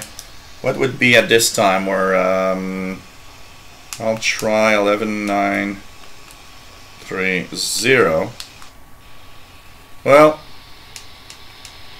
not super strong, but am I able to get something here? This is Radio Marti. Let me try 9565. I think it's there. Yeah, I need to find a strong signal that I could use.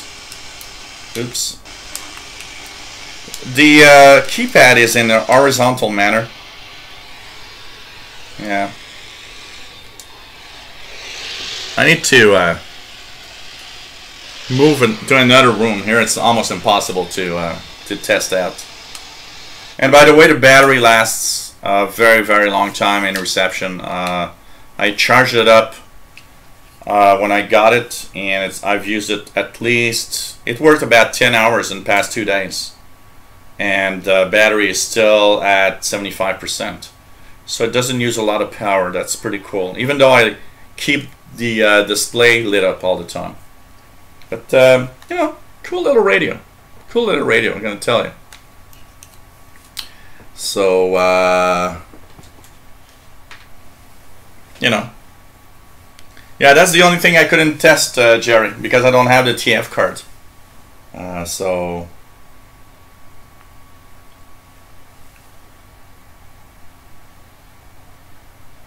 Yeah, I should, yeah, but I don't think for this one. It's wider than usual. I don't know, let me, where do I have a, let me think about this for a second. Where do I have a micro SD card? I'm trying to, I have one somewhere. I got one on my phone, but I got one somewhere, I'm pretty sure. I would need to test it out. That is true. I didn't think about it, but it does seem to be too large. Yeah, this is larger than a regular. But you know what? You got me intrigued now. Maybe I'll have to try to find one and try that out, because it could be a micro SD. You're right on that. It could be a micro SD. Okay, you guys really want me to do that? Oh God. So, to connect it to the Degen, I would use, in this case, a different type of connector, because the Degen is, so, of course, the wire that comes with the Degen, and let's plug it in. You guys really want to see it? We'll do it. We'll do it. We're here live. So here we go. I turned it on. And the other end, which normally could plug into a receiver that has antennas, an antenna jack. This one does not. So, in that time, we use this adapter, which has one clip for the antenna, which is white, and one black clip for some grounding, which let's ground it on the Icon receiver here, just for the sake. Okay. Now I actually have more FM breakthrough than before. Let's see if I can select the FM breakthrough here. You know, if only I had the possibility that this would eliminate, you know, the FM breakthrough, but it doesn't. So, you know, it's just crazy. The FM breakthrough is so bad that I can't really, so let's, I'm going to try a few frequencies here, but, yeah, nothing much. Really nothing coming through. I can hear the mishmashes of FM stations just breaking through everywhere, unfortunately. You know, that's the biggest negative thing of this little cheap radio, unfortunately. So, you know, picking up Mars and they need a woman. Yes, much better static than before, Jane. Exactly. It's better static than before. Yeah, why not, Ralph? You know, you want to see it? We'll do it. So that's it, you know. It does that. This is what Tesla was hearing. Oh, man. So, you know, I gotta tell you, it's just amazing. So, nice to, oh, I put it everywhere, Jerry, don't worry. The window, outside, I used it outside, the window, everywhere. And I can tell you, it's just, you know, it's really. So 9445, good signal. Let's check it out here. Yeah, All India Radio, 9445. Not too bad. Not too bad. 9445. And you are watching the Shortwave show, live Shortwave show. Out of the window and under the ground, Captain Ron. Yeah, maybe. So, yeah. Oh, okay. I will, Mad Radio DXer. We'll take it to Perry Island. We'll take it to Perry Island. Simon Templar says, get static in Portland on 9445. Yes, I will, absolutely. You know what, Jay Watterson, send me an email at officialshortwaveradio@gmail.com. I promise. It's just that I have too many things going on together. So if I don't note it down somewhere, and you know, maybe I could, let's use the phone and put an alert here. Okay, how to put a alert? Let's put a little alert here to set up a expedition bag. So here we go. I'll set up the expedition bag, and I got to show it for next show.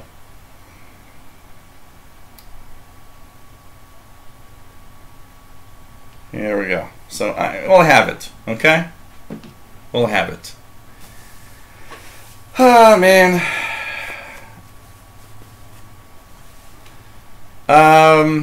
The Benjamin Franklin loop antennas. So it's written anyways. Oh yeah, the bitch cop. That would even be worse. Like, imagine the bitch cop. Yeah, driver from Shortwave. Last year I was, you know, I went maybe to the expedition to Perry Island 7 or 8 times, and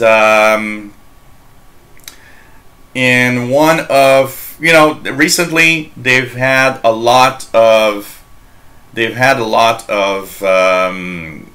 cops going there because apparently a lot of things are happening, and you know, it's the perfect park for, you know, naked people. I can tell you that.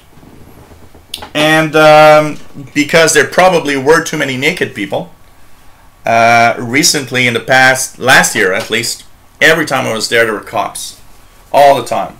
And one time, they weren't the same cops. Usually there were 2 guys on bikes, and they would come in through the afternoon maybe 4 or 5 times.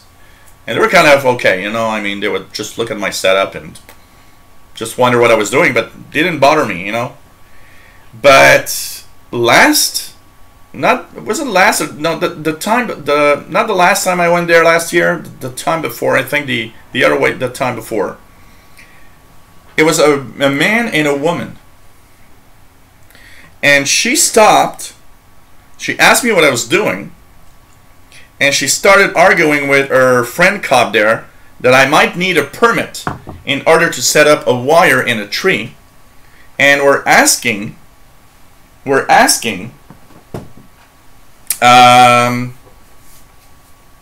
really asking the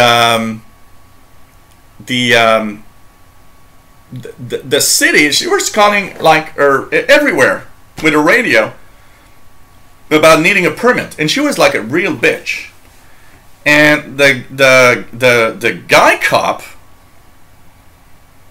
the guy cop, you know, was like, well, you know, who cares?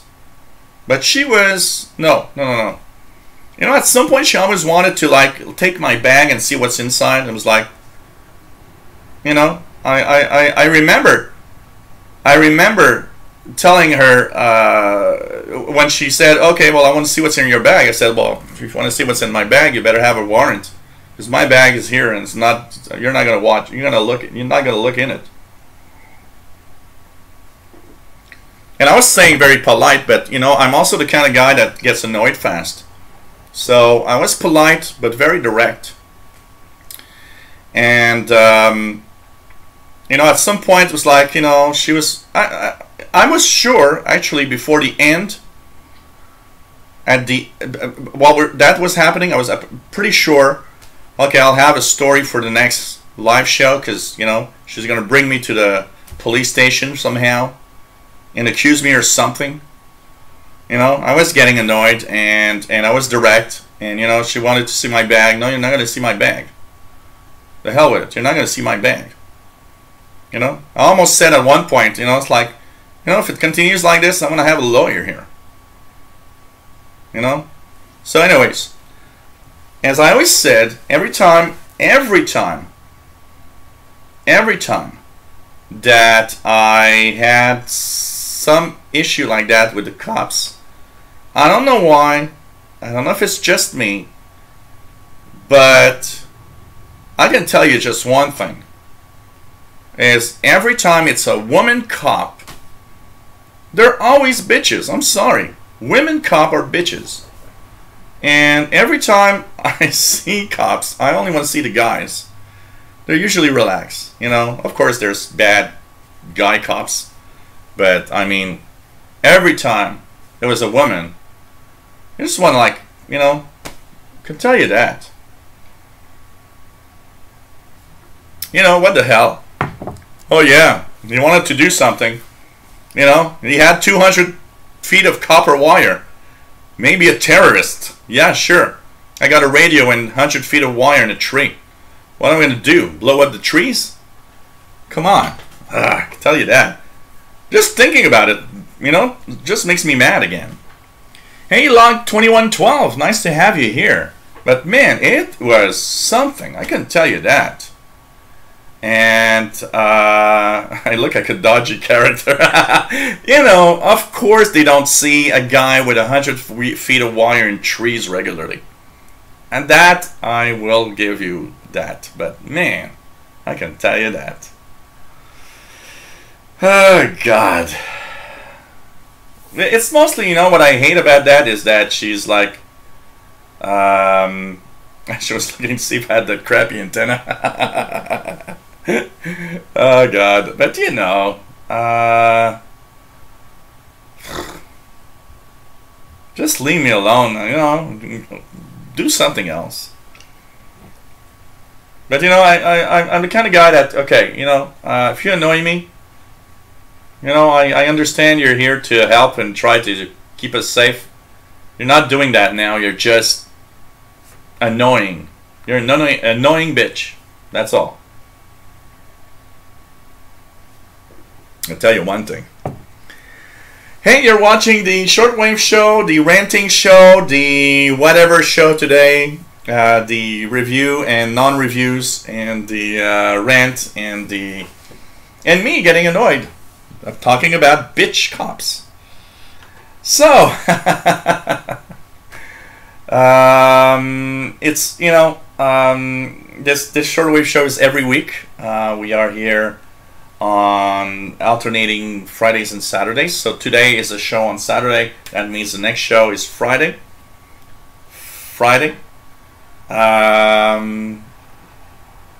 At June 30th at 2000 hours UT. And we are here to talk about shortwave radio. Answer your, yeah, I know you guys love it when I take more, the more beers I take, the more rant I get. So anyways, nice to have everybody here, and we talk about shortwave radio and all of that.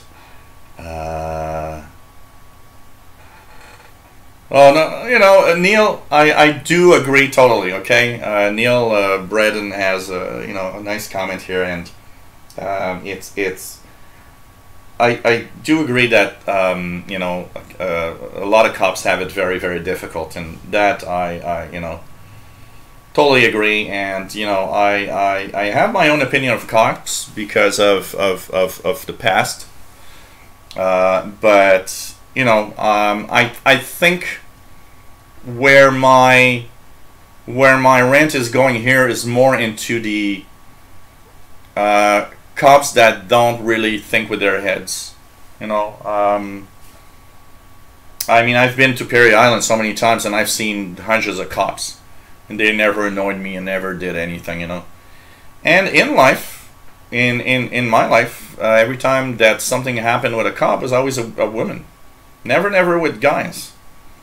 They were usually quite, very polite and correct. So, it's my ranting is more with that. But I do respect totally. I'm totally,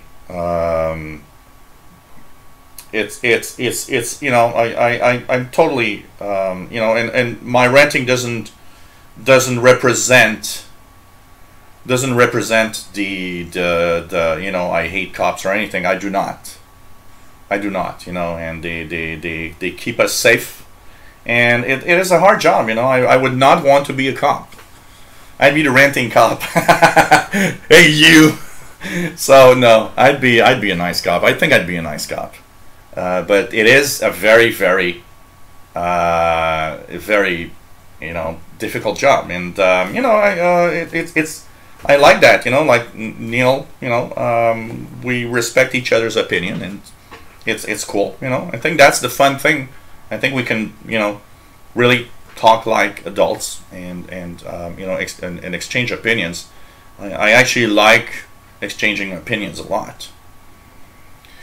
So, stay off the beers. Some people say stay off the beers, others say more beers. Hey, Tim Robinson, bonjour. Nice to have you on board. It is today the Quebec national holiday, La Saint-Jean-Baptiste, here in Quebec. Everybody told me you're doing a live show today. It's like the national holiday for Quebec. Yeah, but I got an international audience. It's not, it's not their holiday. It's a holiday here. So no, I think standing out of the crowd is cool. Like David in Barcelona says, I don't mind standing out of the crowd. If you're in Barcelona, you may find me somewhere with either one of my Texan radios or my Sony. You know what? That means if I go to Barcelona and I see somebody with a Texan radio, immediately I'm going to say, "Hey, David!"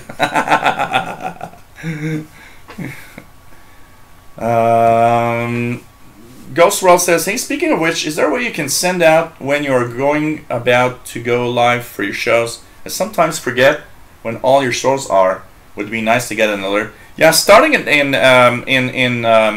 August, by the way, Ghost World, I will have the full schedule on Google Calendar, and I'll be able to share it with everybody. So anybody that has a Gmail account will have the possibility to get all the shows in the Google Calendar and get the alerts that live shows. For those also that wonder, if you send an email to officialshortwaveradio@gmail.com and you say, "Can you add me to the list?" About an hour, 45 minutes to an hour before the live shows, I send out an email saying, "Hey, I'm going to be live with the link to the live show." So, it's you can try that out. It doesn't work 100%, but I do the best for it to work. You know, to work that list for sure. What else do we have here? Jay Watterson says too many cops have a power complex. Yeah, you know, the problem is, like Jay Watterson says, I have nothing against cops. The problem is there's that one tiny percentage of cops that give some people a bad opinion of every cop. And obviously it's not like that. Obviously, you know, I've met some great cops through the years. I've met, you know, I've been in situations where, you know, I've been in a few situations where the cops could have done something, and always been, you know, I remember being, this one was kind of funny, being in a park at 4 a.m. Here the parks are closed from midnight to 6 a.m. It's every park in the city is like that. And I with my nephews that were back then, like, you know, 15 and 18, something like that. And we were just talking, you know. And the cops came by, and I was like, oh God, you know, we're in a park, we're in the middle of the park, and 4 a.m. You know what? The guy just, you know, turned down his window and said, hey guys, you know, you're not allowed to be in the park. Sorry.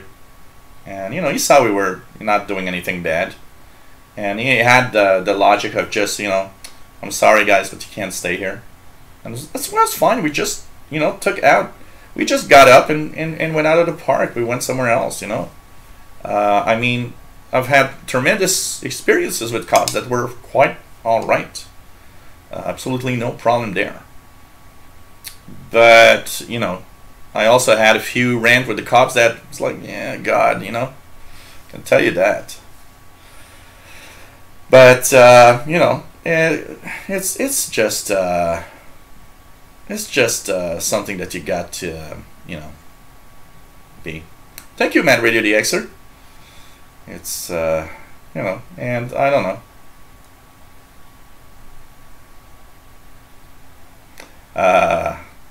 Like that. John Ritson says, Joe, no, we shall not talk like adults on here. We are adults with toys, and growing old is mandatory, but growing up is optional. I like that. I like that. Oh, man. Yes, happy Saint Jean Baptiste. Richard, too. I mean, it's for everybody. I hate it when somebody just includes, you know, or is very inclusive in that. Happy Saint Jean Baptiste, because for one, I am one of those people that think it's for everybody. So you know, yeah, that's also one thing for sure. Like Brian Miller says, if you click the bell next to the subscribe button, you get notifications. And actually, you get, if you subscribe, you actually get also the notifications and the mail that I'm live. So,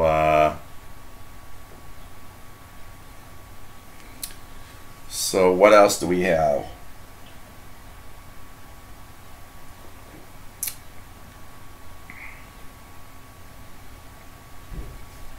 But you know, in general, everything is all right. What else do we have here?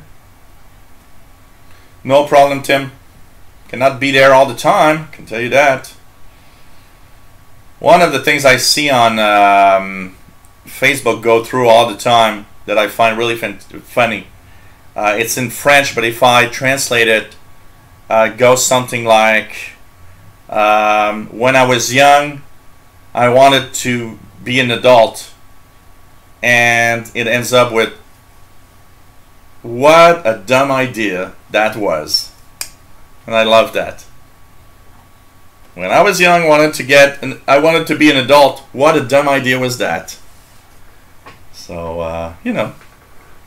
Okay.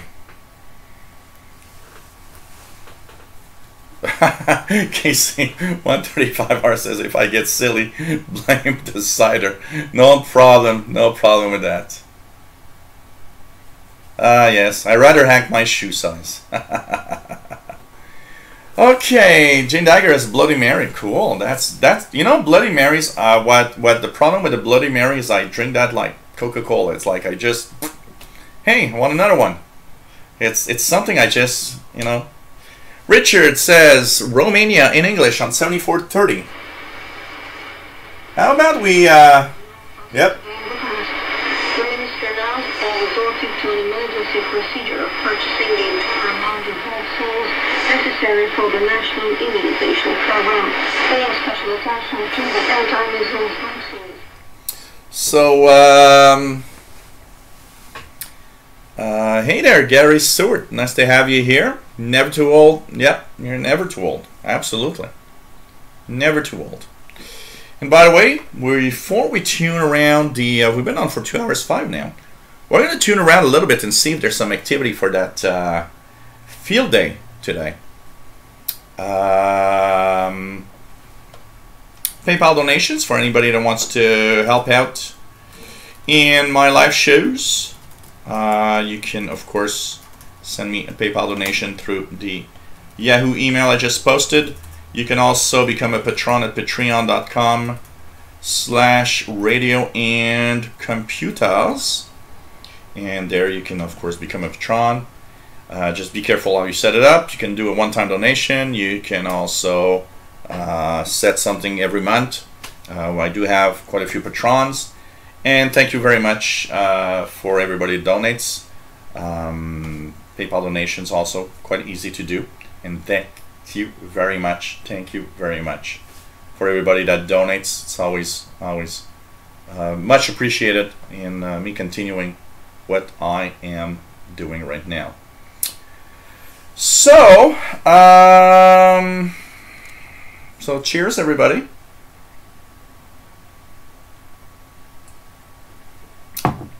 Oh, you know what, KC135R, I'm 48. I was, and for some reason in my head, I'm not sure. I always say as a joke that I don't have the, in my head, I don't have the age to drink alcohol yet. But, you know, I want to be buried with my Icon receiver. No, maybe it's going to be the ephedry at the end. Nick says, funny, I'm not able to receive Radio Romania even if I'm in Romania. I'm in that zone that doesn't get it, too close to the transmitter. Yeah, that's the biggest problem, when you get too close to the transmitter. You know what? One of those effects was happening a little bit here. When Radio Canada International, when Radio Canada International was broadcasting from Sackville, New Brunswick, it was just the right distance that there happened so many times when their broadcast to North America would skip over Montreal, and I couldn't hear it. And it would be only like, you know, every few days when propagation is very, very specific that I would hear it very well. But very often it would skip over Montreal. I was kind of in that zone.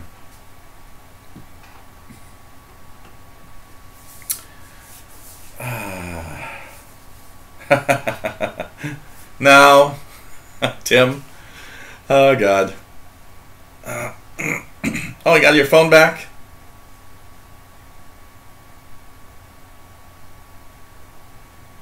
Okay, at least it works. That's the important thing. I'm old enough to know better. Like that. What else do we have here? NKC Red Dragon, what type of problem are you having with WeatherFax, and what software are you using? Very important. What software are you using? And by the way, Friday, the show is going to be about digital mode decoding. We will decode different types of digital modes. That's and we'll talk about the different modes available on shortwave radio. Of course, we'll be with the TV in the front, whoops, in the 50-inch TV, so we'll be able to. Of course, you know, you guys will be able to see what's happening kind of easily. So if you want to watch the show, so next Friday, June 30th, is Shortwave show, 2000 hours UT, and we'll tune around the different digital signals and see what's on, and decode the different signals. What else do we have? What else do we have?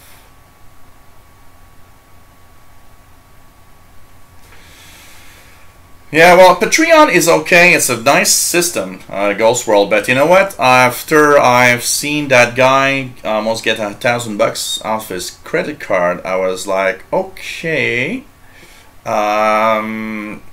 something needs to be really, careful here. So what happened is I now look at everybody that goes on Patreon because I'm scared that something like that's going to happen. To make sure that it doesn't happen. And PayPal is a very, very good way to donate. Well, they seem to have the same problem. Okay, let me just check here. Well, the alignment of the image is like moving all over the place. One of the things that I've noticed, Casey Red Dragon, is your computer powerful enough? I have noticed that when I decode on my Windows 7 desktop, if I wanted to decode, I have to not do anything else. Every time I open a window for browser, if I do open another software, if I do something else, it actually kind of loses the sync of the image. And if I don't touch anything, if I just let it do that and keep it doing that, usually it's better. Now, it can be slanted or not, so that you have to adjust. But I understand what you mean by all over the place.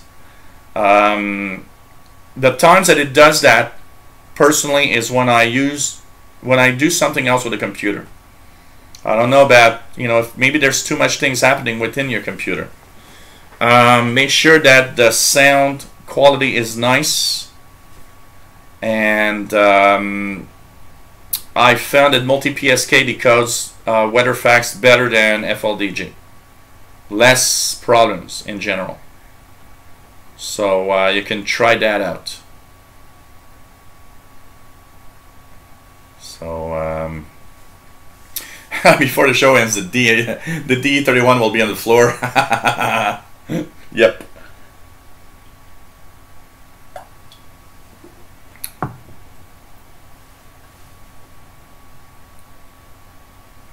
But multi-PSK is better at decoding. FLDG, I noticed FLDG has a lot more problems.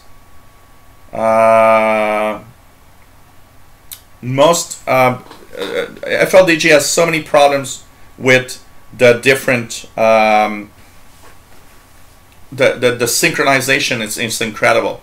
Multi-PSK seems to be better. PayPal money transfers are instant. Yes, most of the time. It depends on how you do it on your end, but for most people the transfers are immediate. For example, let me just look here. So I've got 3 PayPal donations today.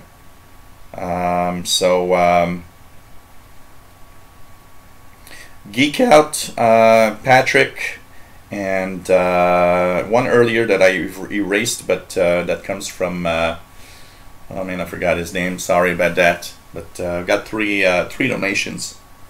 So they're instant. The only time they're not instant is sometimes on some accounts when the money needs to transfer from a bank account. It happens that it takes up to 4 or 5 days, but most of the time it's instant. And like I said, don't worry about the sending it in whatever money. Sorry, whatever currency. It doesn't matter to me. I just transfer it. PayPal asked me anyway, do you want to transfer it into your own currency? People think it's better to do that. It doesn't matter. PayPal is so nice in that way, that whatever currency, whatever you do, it just, you just do what you want and it works, and it's great for that. And by the way, thanks you guys for the donations. Really, really appreciate it. Helps me a lot, you know. And very. You know what, Casey Red Dragon? That's exactly that's the problem. Then the netbook that you are using has problems coping with the decode and the software and doing everything together. Try it on an higher end machine. I noticed that powerful machines usually decode better than computers that are very at the edge of the power. You know, the one I use here is the a desktop Core 2 Duo. It's okay, but it is, you know, it's old technology, many years old, and I've noticed that it has more problems decoding weather facts than it is for decoding on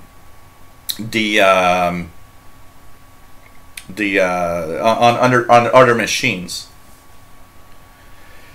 Take care, One Amigo. It was nice to have you on board. See you next week. Friday for the next radio show, which will be 2000 hours UTC, Friday, June 30th. Also, I'm not sure if I'm going to have another one this week for the beginners series. It will all depend on my schedule, but there's a possibility that there was also going to be either Wednesday or Thursday a beginner series. We're going to talk about antennas, by the way, in that one. Don't worry, Tim. You've already been very, very generous, okay? So please don't worry about that.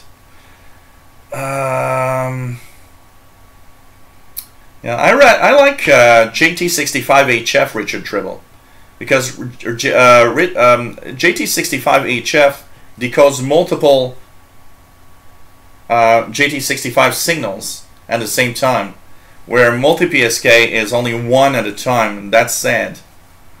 Have you ever tried, Richard, JT65HF? Really amazing. It decodes multiple at the same time. Every pass you get like 4 or 5 stations. It's really cool. It's much more interesting.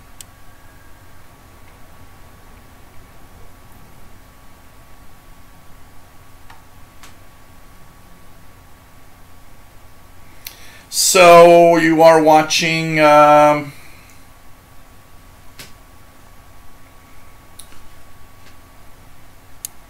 if you are watching the Shortwave radio show. I'm hearing something. I don't know if it's the cat.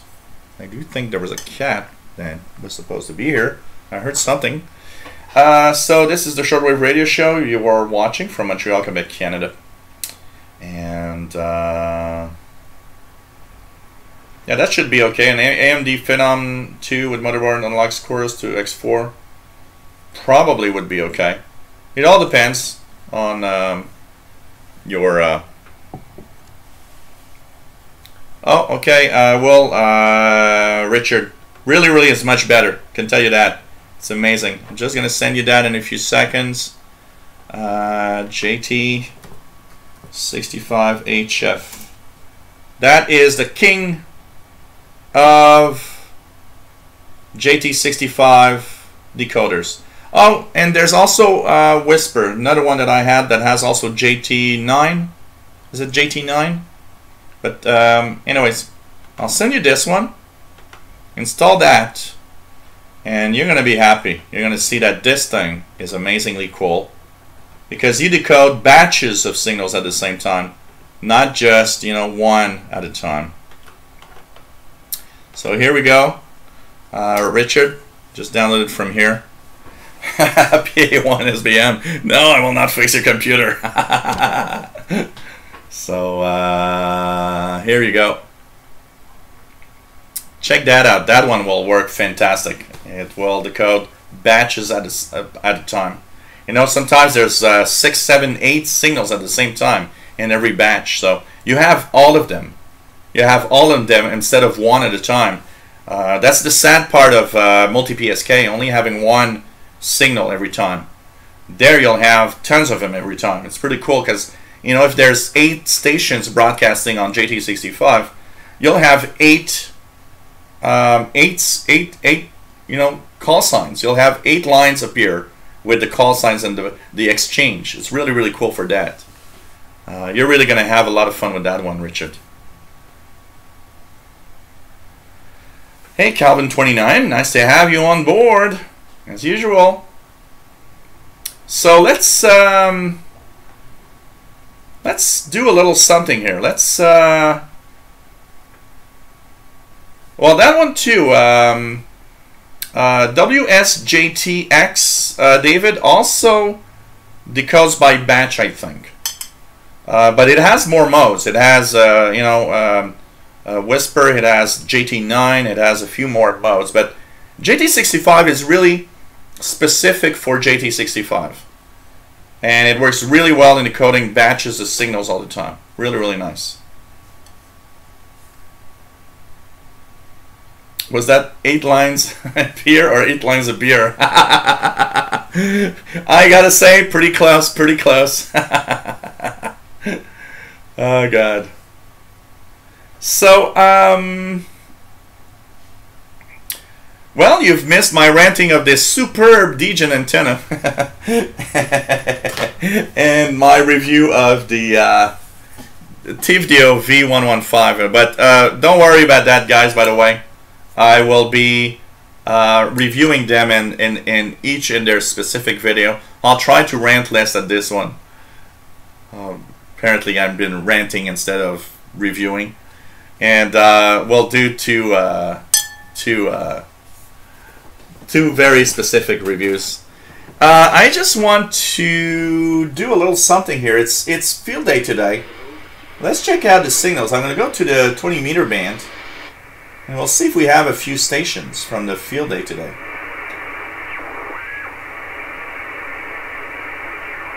So,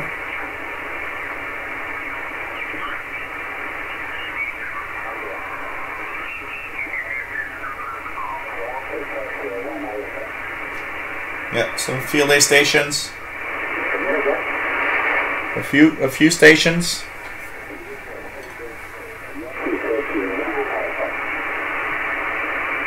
This one is a field day. It's a CQ field day. 14213.8. Michael Bott, you do fill the wine. You do fill the wine glass. Come on. Nice to have you on board.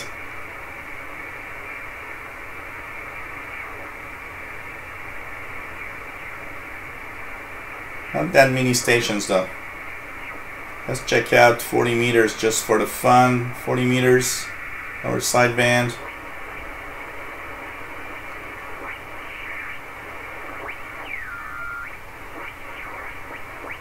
Rather quiet bands actually right now.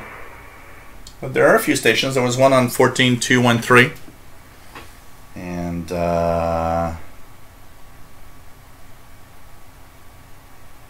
yeah, not a lot of them though.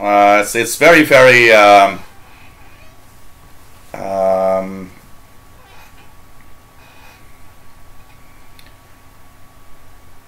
it's rather quiet. I was expecting a little more signals here. What else do we have?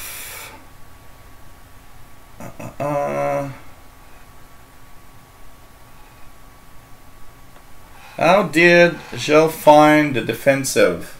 The what?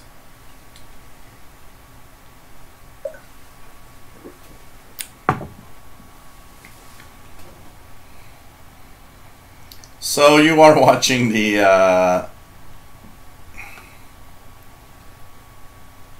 Shortwave show. I just want to check out here. I have a question from Frank in Florida that actually says that one of the problems he's getting lately, he's bought a Texan PL 660 and he's trying to tune around signals on single sideband, and he seems to have a lot of difficulty. One of the things that you got to be careful, by the way, is that when you tune around on single sideband on one of those receivers, what's very, very, very important is to understand that if you're, a kilohertz or two next to a single sideband signal, it sometimes might not, you might not be able to tune in the single sideband signal. So first of all, make sure that you're tuned on the frequency. On a receiver like this one, the Texan PL680, if I would be tuning around a single sideband signal and be 1 kilohertz off, the range of the sideband, BFO or tuning doesn't extend far enough for me to tune it. So it might be that you're off by a kilohertz on your receiver. That's one thing to check for. The other thing is, if you don't have, I don't know if the 660 has separate upper lower sideband. This one does. But if you're stuck at just sideband, also it's sometimes a little tricky to have the BFO adjusted and going in the right direction. Remember that on a receiver that doesn't have separate upper lower sideband, one of the biggest problems is that you're tuning and you're not really sure if you're going in the upper or lower sideband. So that, with the fact that you could be a kilohertz off, makes it a little difficult sometimes to tune. It's really with practice. Practice makes perfect, they say. It's really true in the single sideband also. Use your ears. It's very, very important, because with your ears, and I use them all the time, when I tune around, say, the amateur bands, if I have a single sideband signal, I use my ear to kind of know what frequency really that station must be on. And then I start playing with the BFO or the fine tuning. So it's very important to just listen, make sure you're smack on the frequency, and then play around. And it eventually you kind of notice that when you're going the wrong way for LSB, USB, it sounds like weird. But it's really by practicing. These radios are actually really good at decoding single sideband signals, so it's really more of getting the hang of it and really tuning with that. And at some point you'll get some experience. I've got a video on the channel that talks about it. Maybe I should do a demonstrational video, of tuning a single sideband signal, and how I should tune one with maybe a receiver that doesn't have upper lower sideband, like maybe the Degen DE 1103 or something like that, which would actually show a little more what's happening when you try to tune a signal and you don't have separate upper lower sideband settings on your receiver. So but it's really, you need to practice, really practice the tuning of different signals. Look at utility stations that have fixed signals, fixed frequencies that you already know, and it is really, one of the best ways to practice your tuning. And then when they'll get to stations, because the tricky situation here is when you have a signal of a known frequency, it's easy to tune it because you know that it's exactly there. If I listen to Gander, Volmet, or New York, I know that it's on, for example, 10051. So you can punch in that frequency and then just play with the BFO to tune it so that you can hear the voice. On the amateur bands, you don't really know the frequency of a station. You might estimate that it's there, but you might be a kilohertz off and you don't even know.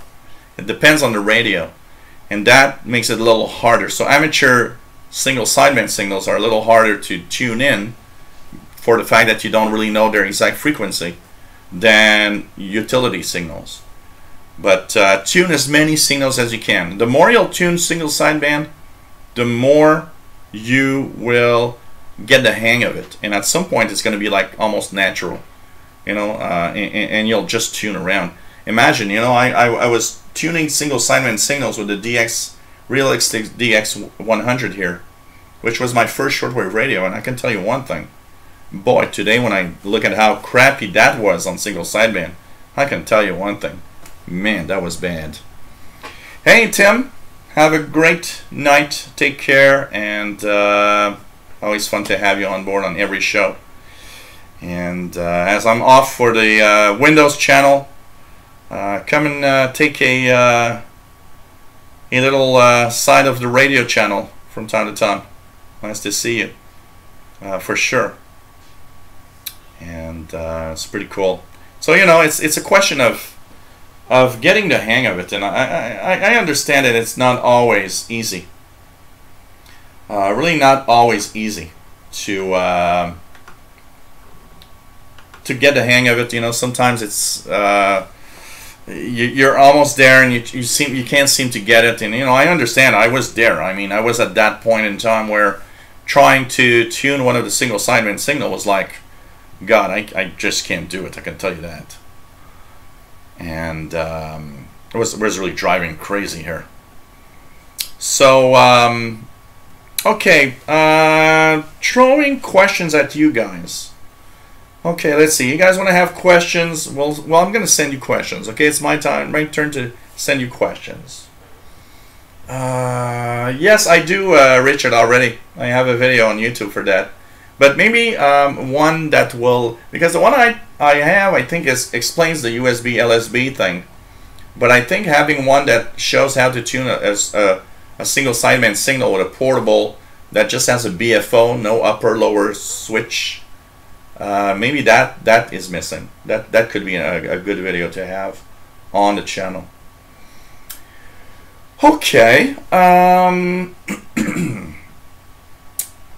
What I will ask you guys. Okay, questions for you guys. God, I should think of questions for all of you before I get to the shows. But kind of remind me, guys. What's your main radio? What's the main receiver you use for your shortwave hobby? What is it that you use for your main shortwave hobby? Now, of course, for a long time, it was my Icon here, Icon ICR 8500. But now it's been more and more the ephedry, which is a little box right behind my chair that I use. What do you guys use? What's your main shortwave receiver? Some of you I know, but a lot of you I don't really remember that much. So, PA1SMB says the TS590SG, which is a Kenwood receiver, transceiver. John Risson, SDR Play RSP2. Patrick Manny has a PL660. Plasma P has a FRG7 from Yaesu. That's nice. David has the same receivers I have. Icom ICR 8500. That's pretty cool. Nice receiver. Simon Templar has FT817ND / IC7200. It's a toss-up. Steve P has a Kenwood R5000. I miss my Kenwood R5000. I had a Kenwood R5000 for 20 years. And then it just... It's kind of hopeless. You know, Fastload has it right now. And he's really good in electronics. And he's played with it. It seems to be very, very slick. It was a great receiver for the time that I had it. It has a great look. I love the look of the Kenwood R5000. So Mick uses a... Oops, let's just go back here. Mick uses a PL880. That's a nice receiver. You know, I'd like to have one, a PL880. I don't have the cash to buy one, but I'd like to have one of those. It really looks nice. Really, really looks nice, I gotta say. Nick Amendot has a PL660. Cool. Ghost World has a Kenwood TS570D. So pretty cool. Ralph Bender's using the ephedry. I'm amazed at the ephedry. What question, Ralph? What type of power supply you use to give the power to the ephedry? I'm checking at like giving it power from some other source. I suspect my little power supply I'm using right now might actually be part of some of the interference I'm getting. So what are you using as a power supply, just by curiosity? Calvin has a Yaesu FT990 and a Texan PL680 portable. Great receiver. Texan PL680 is this little portable here. I love it. Even though I had a few problems with the encoder, love this radio. Really, really nice radio, gotta say.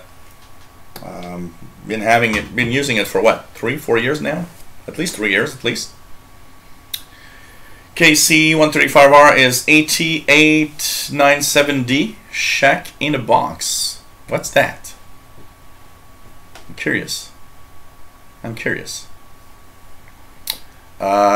Ninja 5 Yaesu FT747GX.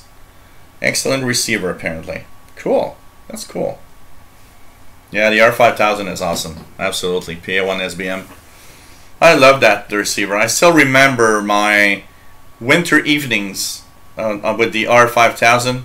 I would come home, I would work night shift for a while in the 90s.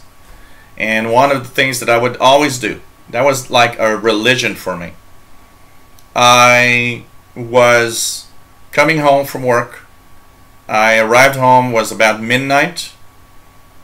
And at 0430 UT, there was Radio Nationale Tchadienne, and I still remember 4904.5. And I would arrive from home, turn on the R5000, and listen to Chad in French until I'd go to bed. It was kind of my religion. It was like, this is so cool. I'm listening to a little African station. Got great memories of the R5000. Richard Dribble is almost totally Win Radio G310DC Excalibur. Okay, that's nice. Brian Miller, FRG7 and PL880 from Texan. Cool. Captain Ron, Yaesu 857, but PL880 and 680 lately. PL880 seems to be a very popular model. Very interesting. Very interesting. Driver Films, CountyCom GP5 SSB, and one in the other room, the Yaesu FT857D. CountyCom GP5 is nice. Very, very nice receiver. I'm very happy. I'm extremely happy that, and honored to have had one, to have had the GP5 as a gift from CountyCom, and love this little thing. It's an amazing little thing. Easy tuning mode is amazing. Just love the easy tuning mode. And if that radio, the only thing missing on a GP5 is a keypad.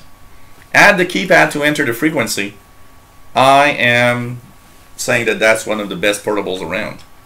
Gotta tell you that. Oh God. Okay, let me go down now.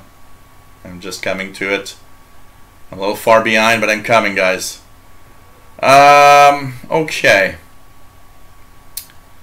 Jill Gulick says, Ethan Grundig Satellite Executive. Cool. How do you like that Grundig, by the way? Calvin says, ICOM 706 MK2 in the car mobile and Alinco DJ X2000. Cool. Mix says, I do have a Radio Shack DX394 out for modification, which I'm looking forward to getting back. Oh, cool. Getting some mods. Yeah, Kenwood receivers and transceivers are great. Brett Wayne, hello there, as Yaesu FT1000 MP Mark V. These are nice. Nice. David is an ICOM fan, but we're going to have a fight. ICOM versus Kenwood. Oh, I think every every major company has some great,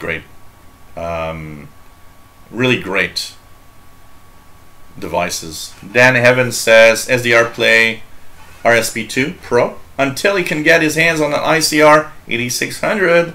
That's pretty nice.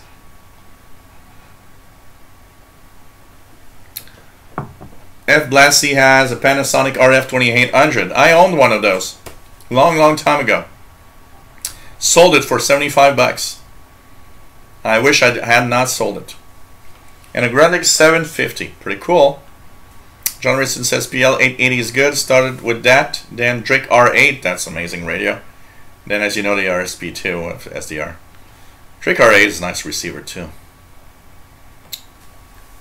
Pretty cool.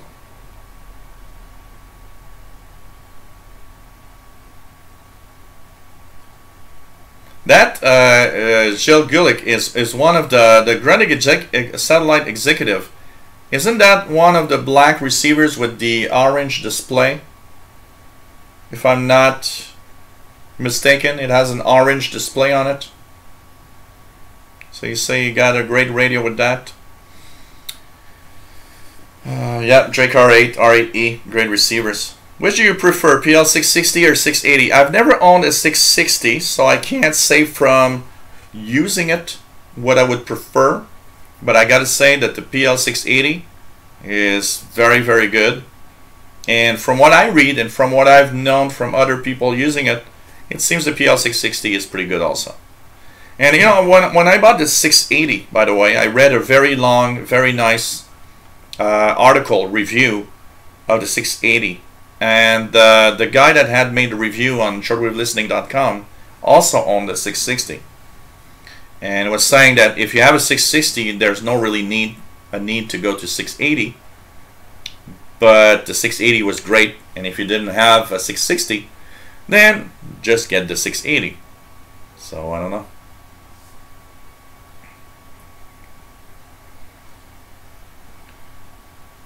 What is wrong with the old Wadley loop technology? Calvin says, I bought it off your recommendation for Christmas. Been very happy with it. Cool. Really happy to, you know, if one of my recommendations, if one of my little things that I say is helping out, pretty cool. And it was my Christmas gift last year, basically. I can say that. It's really my Christmas gift, basically. Really nice. Really nice. I like to see a ICOM SCR 8600 and working.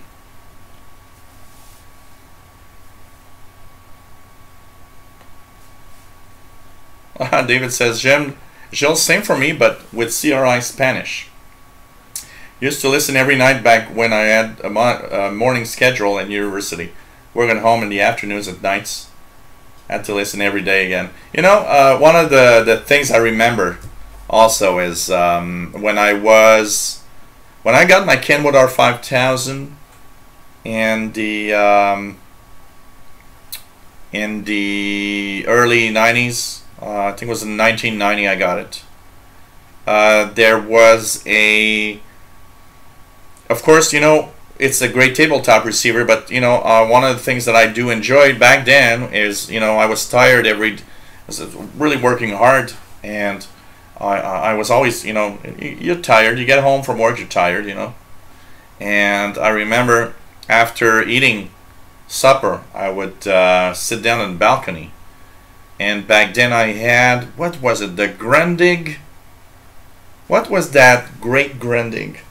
It's a little portable, the Grundig Yacht Boy 400? Is that it? The Grundig Yacht Boy 400, I think. Let me check that out here. I'm going to tell you guys, but I think it was that. Grundig YB400. I do think that was what I had. Yes, absolutely. Grundig Yacht Boy 400. and I had bought that back then, and it would be my main receiver, my main portable receiver for a big chunk of the 90s. And I would sit on the balcony, and I still remember my lineup of early 90s shortwave was, I always would sit in the balcony around, you know, it was local time around 7:30 p.m. So it was like in the summertime, 23:30. My lineup was something like the Radio Vlaanderen from Belgium. Then there was, what was there? Radio Vlaanderen, Swiss Radio International, Voice of America, Radio Budapest, and God, I try to remember.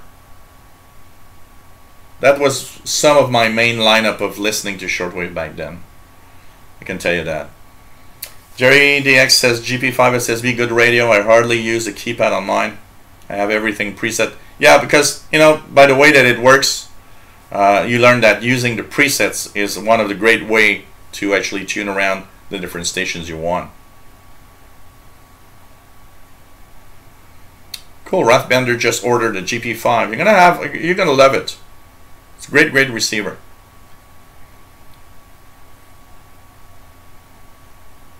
Sunny the Extra says he's most familiar with ICOM.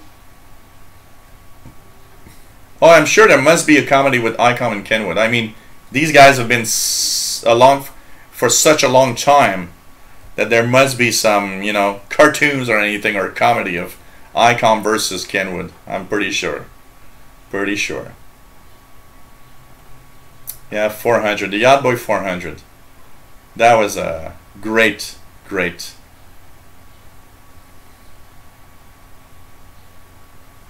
receiver. What else do we have here?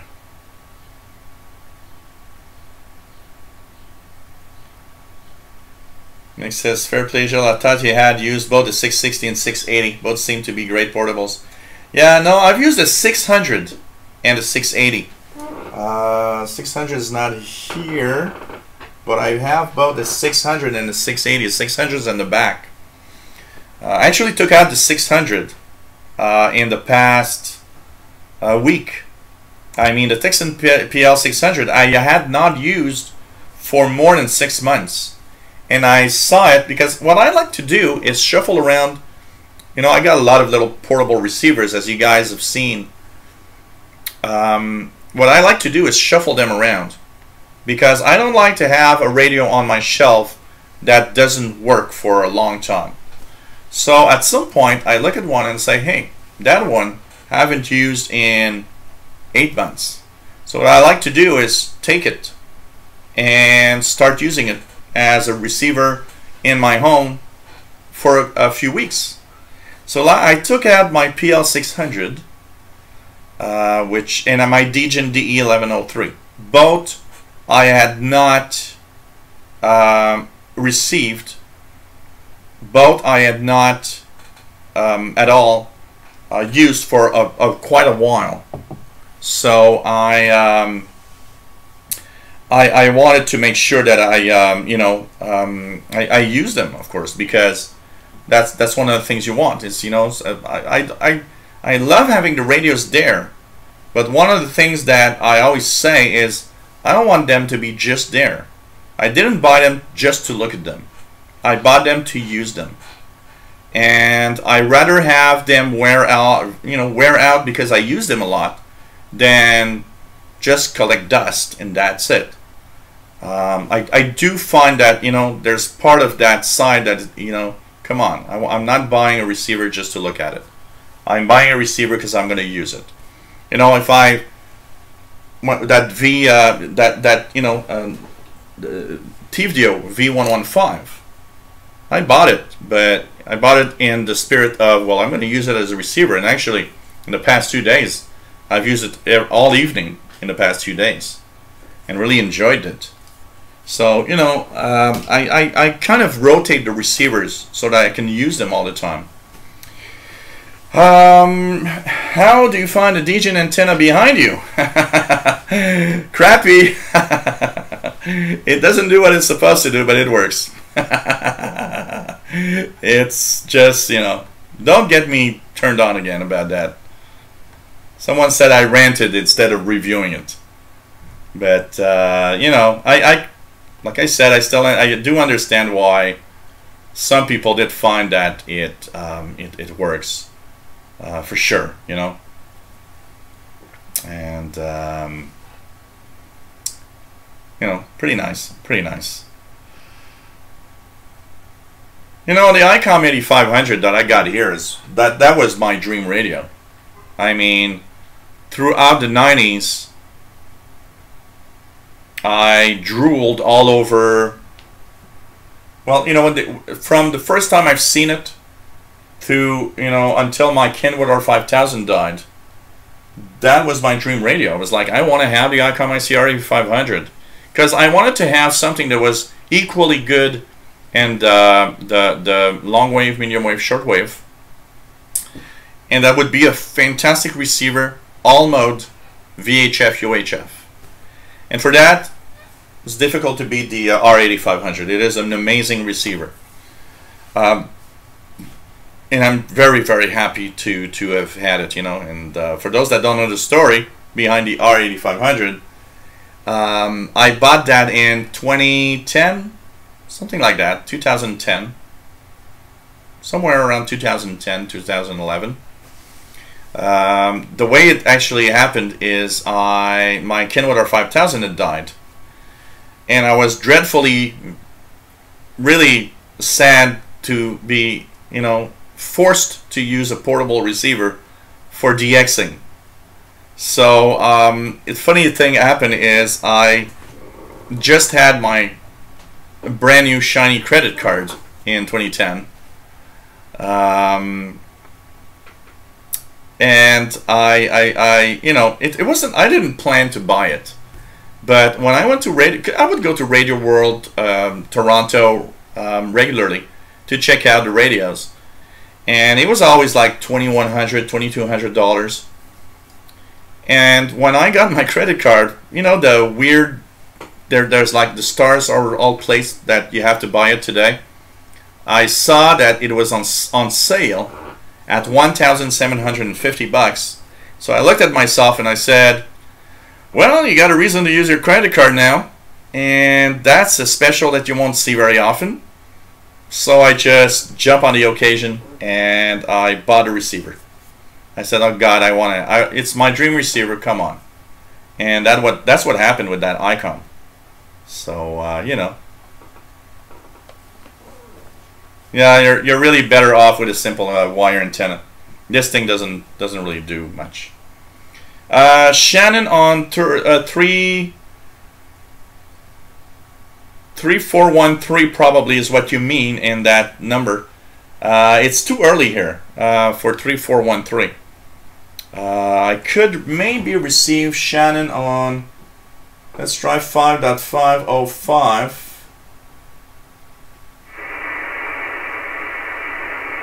Even 5505 still too early. But on 3413, when it's dark, I do receive Shannon Volmont, yes, from time to time.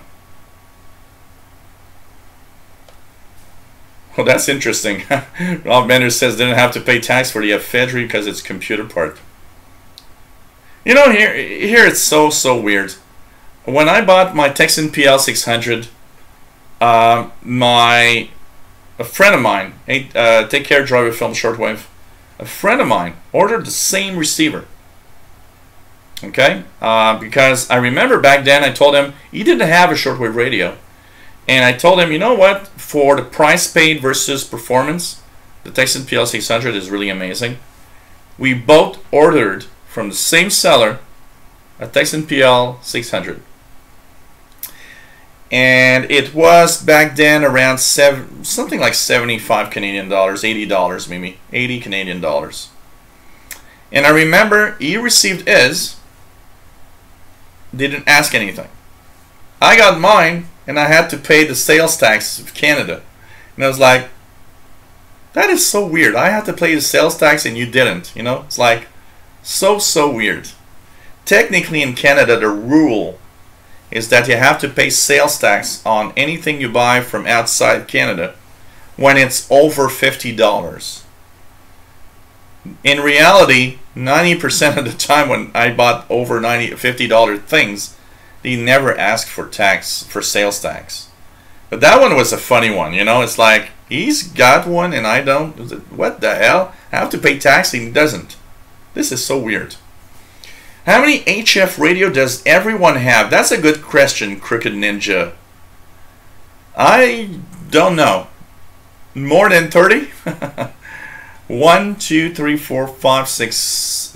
This is just what I see, not what I have. Okay? If I count what I see. 1, 2, 3, 4, 5, 6, 7, 8, 9, 10, 11, 12, 13, 14, 16, 17, 18, 19, 20, 21, 22, 23, 24, 25, 26, 27, 28, 29, 30. That's just what I see. I have more than that. That's pretty much what I have to say. So,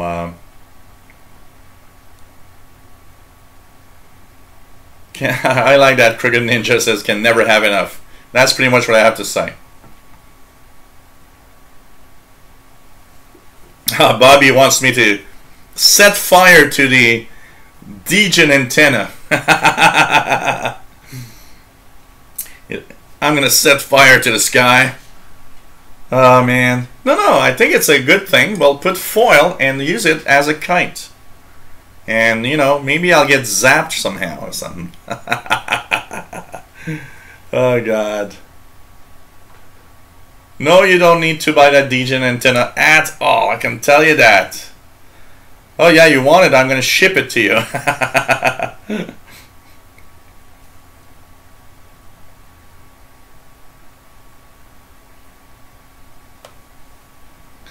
Brian Miller says, I'm going to go to the park on a mini D expedition while I have the chance this evening, letting my batteries charge a little bit first.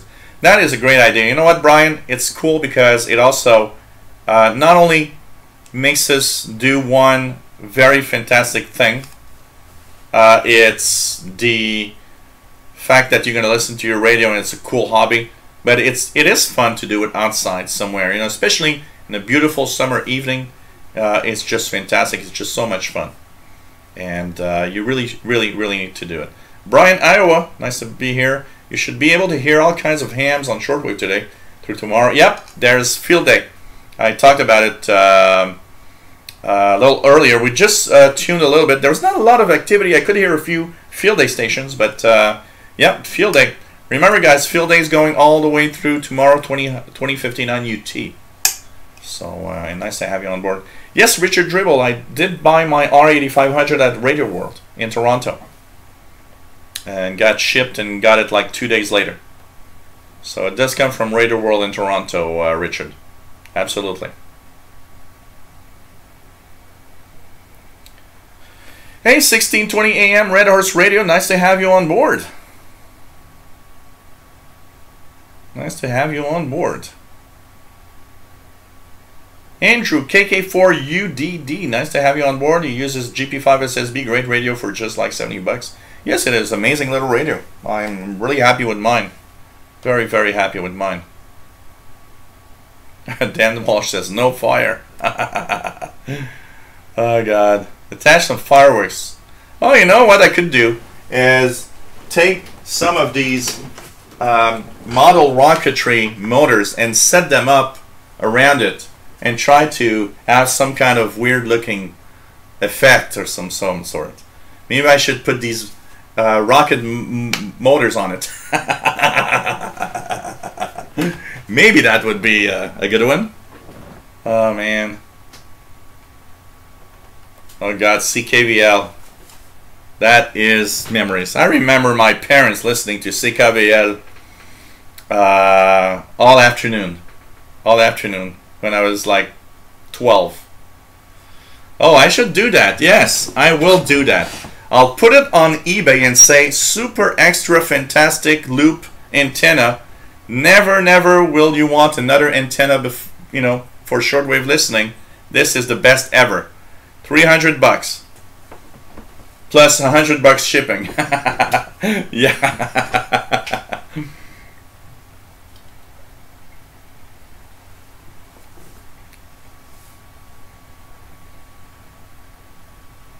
Yeah, I did. Oh, yes, absolutely, Andrew.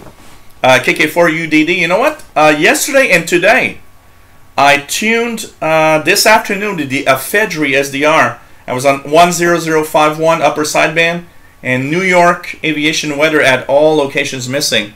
Yesterday also, I had noticed that. It happens on the Canadian one also from Gander from time to time, but do you know how long it's been going on? I didn't notice that all these locations were missing.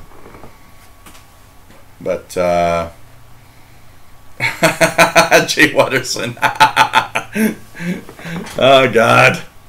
So I'd like to go on a de-expedition today, but sadly I don't know what to put in my bag. I will show you my bag Friday. Promise, promise. Oh, God. Oh, really? A month ago. So it's been a long time since they've really done. Yeah, $100 shipping. That's cheap.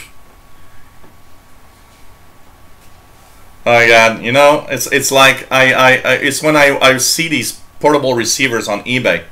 You know, and today I saw, what was it? I saw a it was a Grundig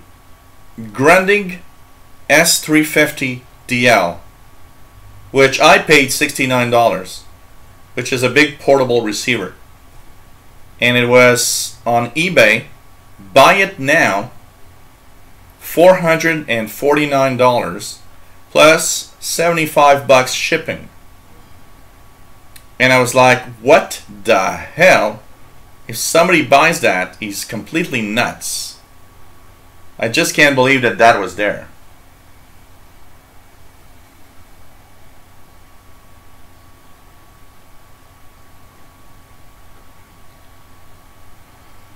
Really, really amazing. Hey, take care, Cricket Ninja. It's nice to have you on board as usual.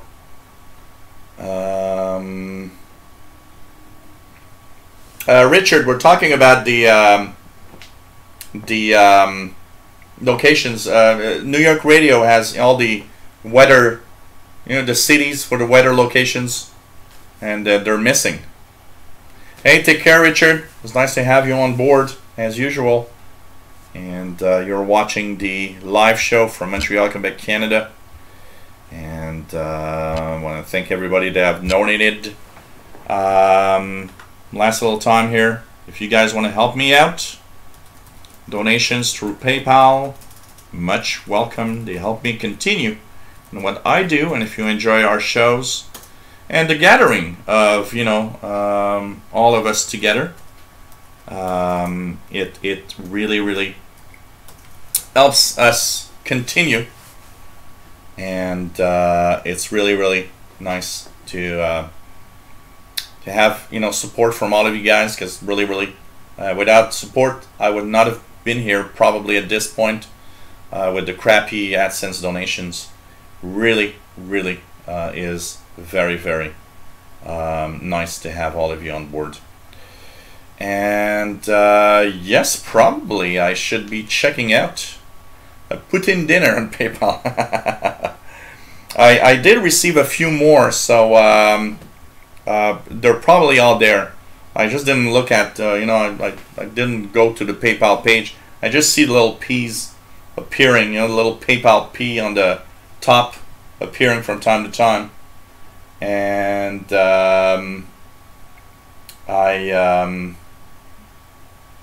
what the hell? So, but I probably did. Don't worry about it. I probably did. I did have quite a few more donations appear after the 3 that I had initially. So thanks everybody for sure. Take care, Dan Walsh. Nice to have you on board, and hope that you guys are having a great time. I will start wrapping up. We've been on for more than 3 hours now. I want to... Hi, Cholikov. Nice to have you here. I want to say thank you to everybody that was here. Hope you had a nice show. My ranting of the fantastic Degen antenna here. Maybe I should keep it here and like decorate it with some things. You know, I don't know. Maybe it could be like some kind of interesting little... You know, I don't know. So anyways, hope everybody enjoyed the show today. I want to thank all of you. Next show will be Friday, June 30th at 2000 hours UTC. We will be, if you buy a Texan, depending on the money you've got, PL 880 is an amazing radio, or else a little less expensive but amazing radios also. PL 680 is another great radio, but if you can go for it, go for the 880. Amazing radio for sure. And I want to thank everybody that has joined today. Thank everybody that have smoked my bacon on the antenna.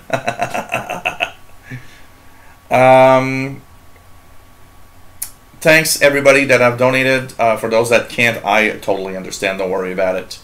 And I also want to say that there's probably going to be, I'm not sure what day yet, but there's a good chance there's going to be either Tuesday, Wednesday, or Friday, the third part in my, of course, series on, you know, beginners. It will be about antennas, but I'm not sure yet. It will depend on my schedule and what I have to do. Next Friday, 2000 hours UTC on June 30th. Next shortwave show, decoding digital signals and the software we use. So I'll be talking about tons of software for decoding. We will be decoding a lot of stuff, and we will be, of course, enjoying a great shortwave moment. Hey Jerry, Melcom 1970, nice to have you on board from Arizona. Thanks all for being here. Thank you for your support, and have a great evening, day, morning, night, wherever you are. It was nice to be here. See you Friday, and maybe before, if I have time to do my third show for the beginners show. So take care everybody. Hope you enjoyed. Always fun without you guys. You know, I always say it, without you guys there would be no live shows. It's just fantastic. Take care everyone, and see you soon.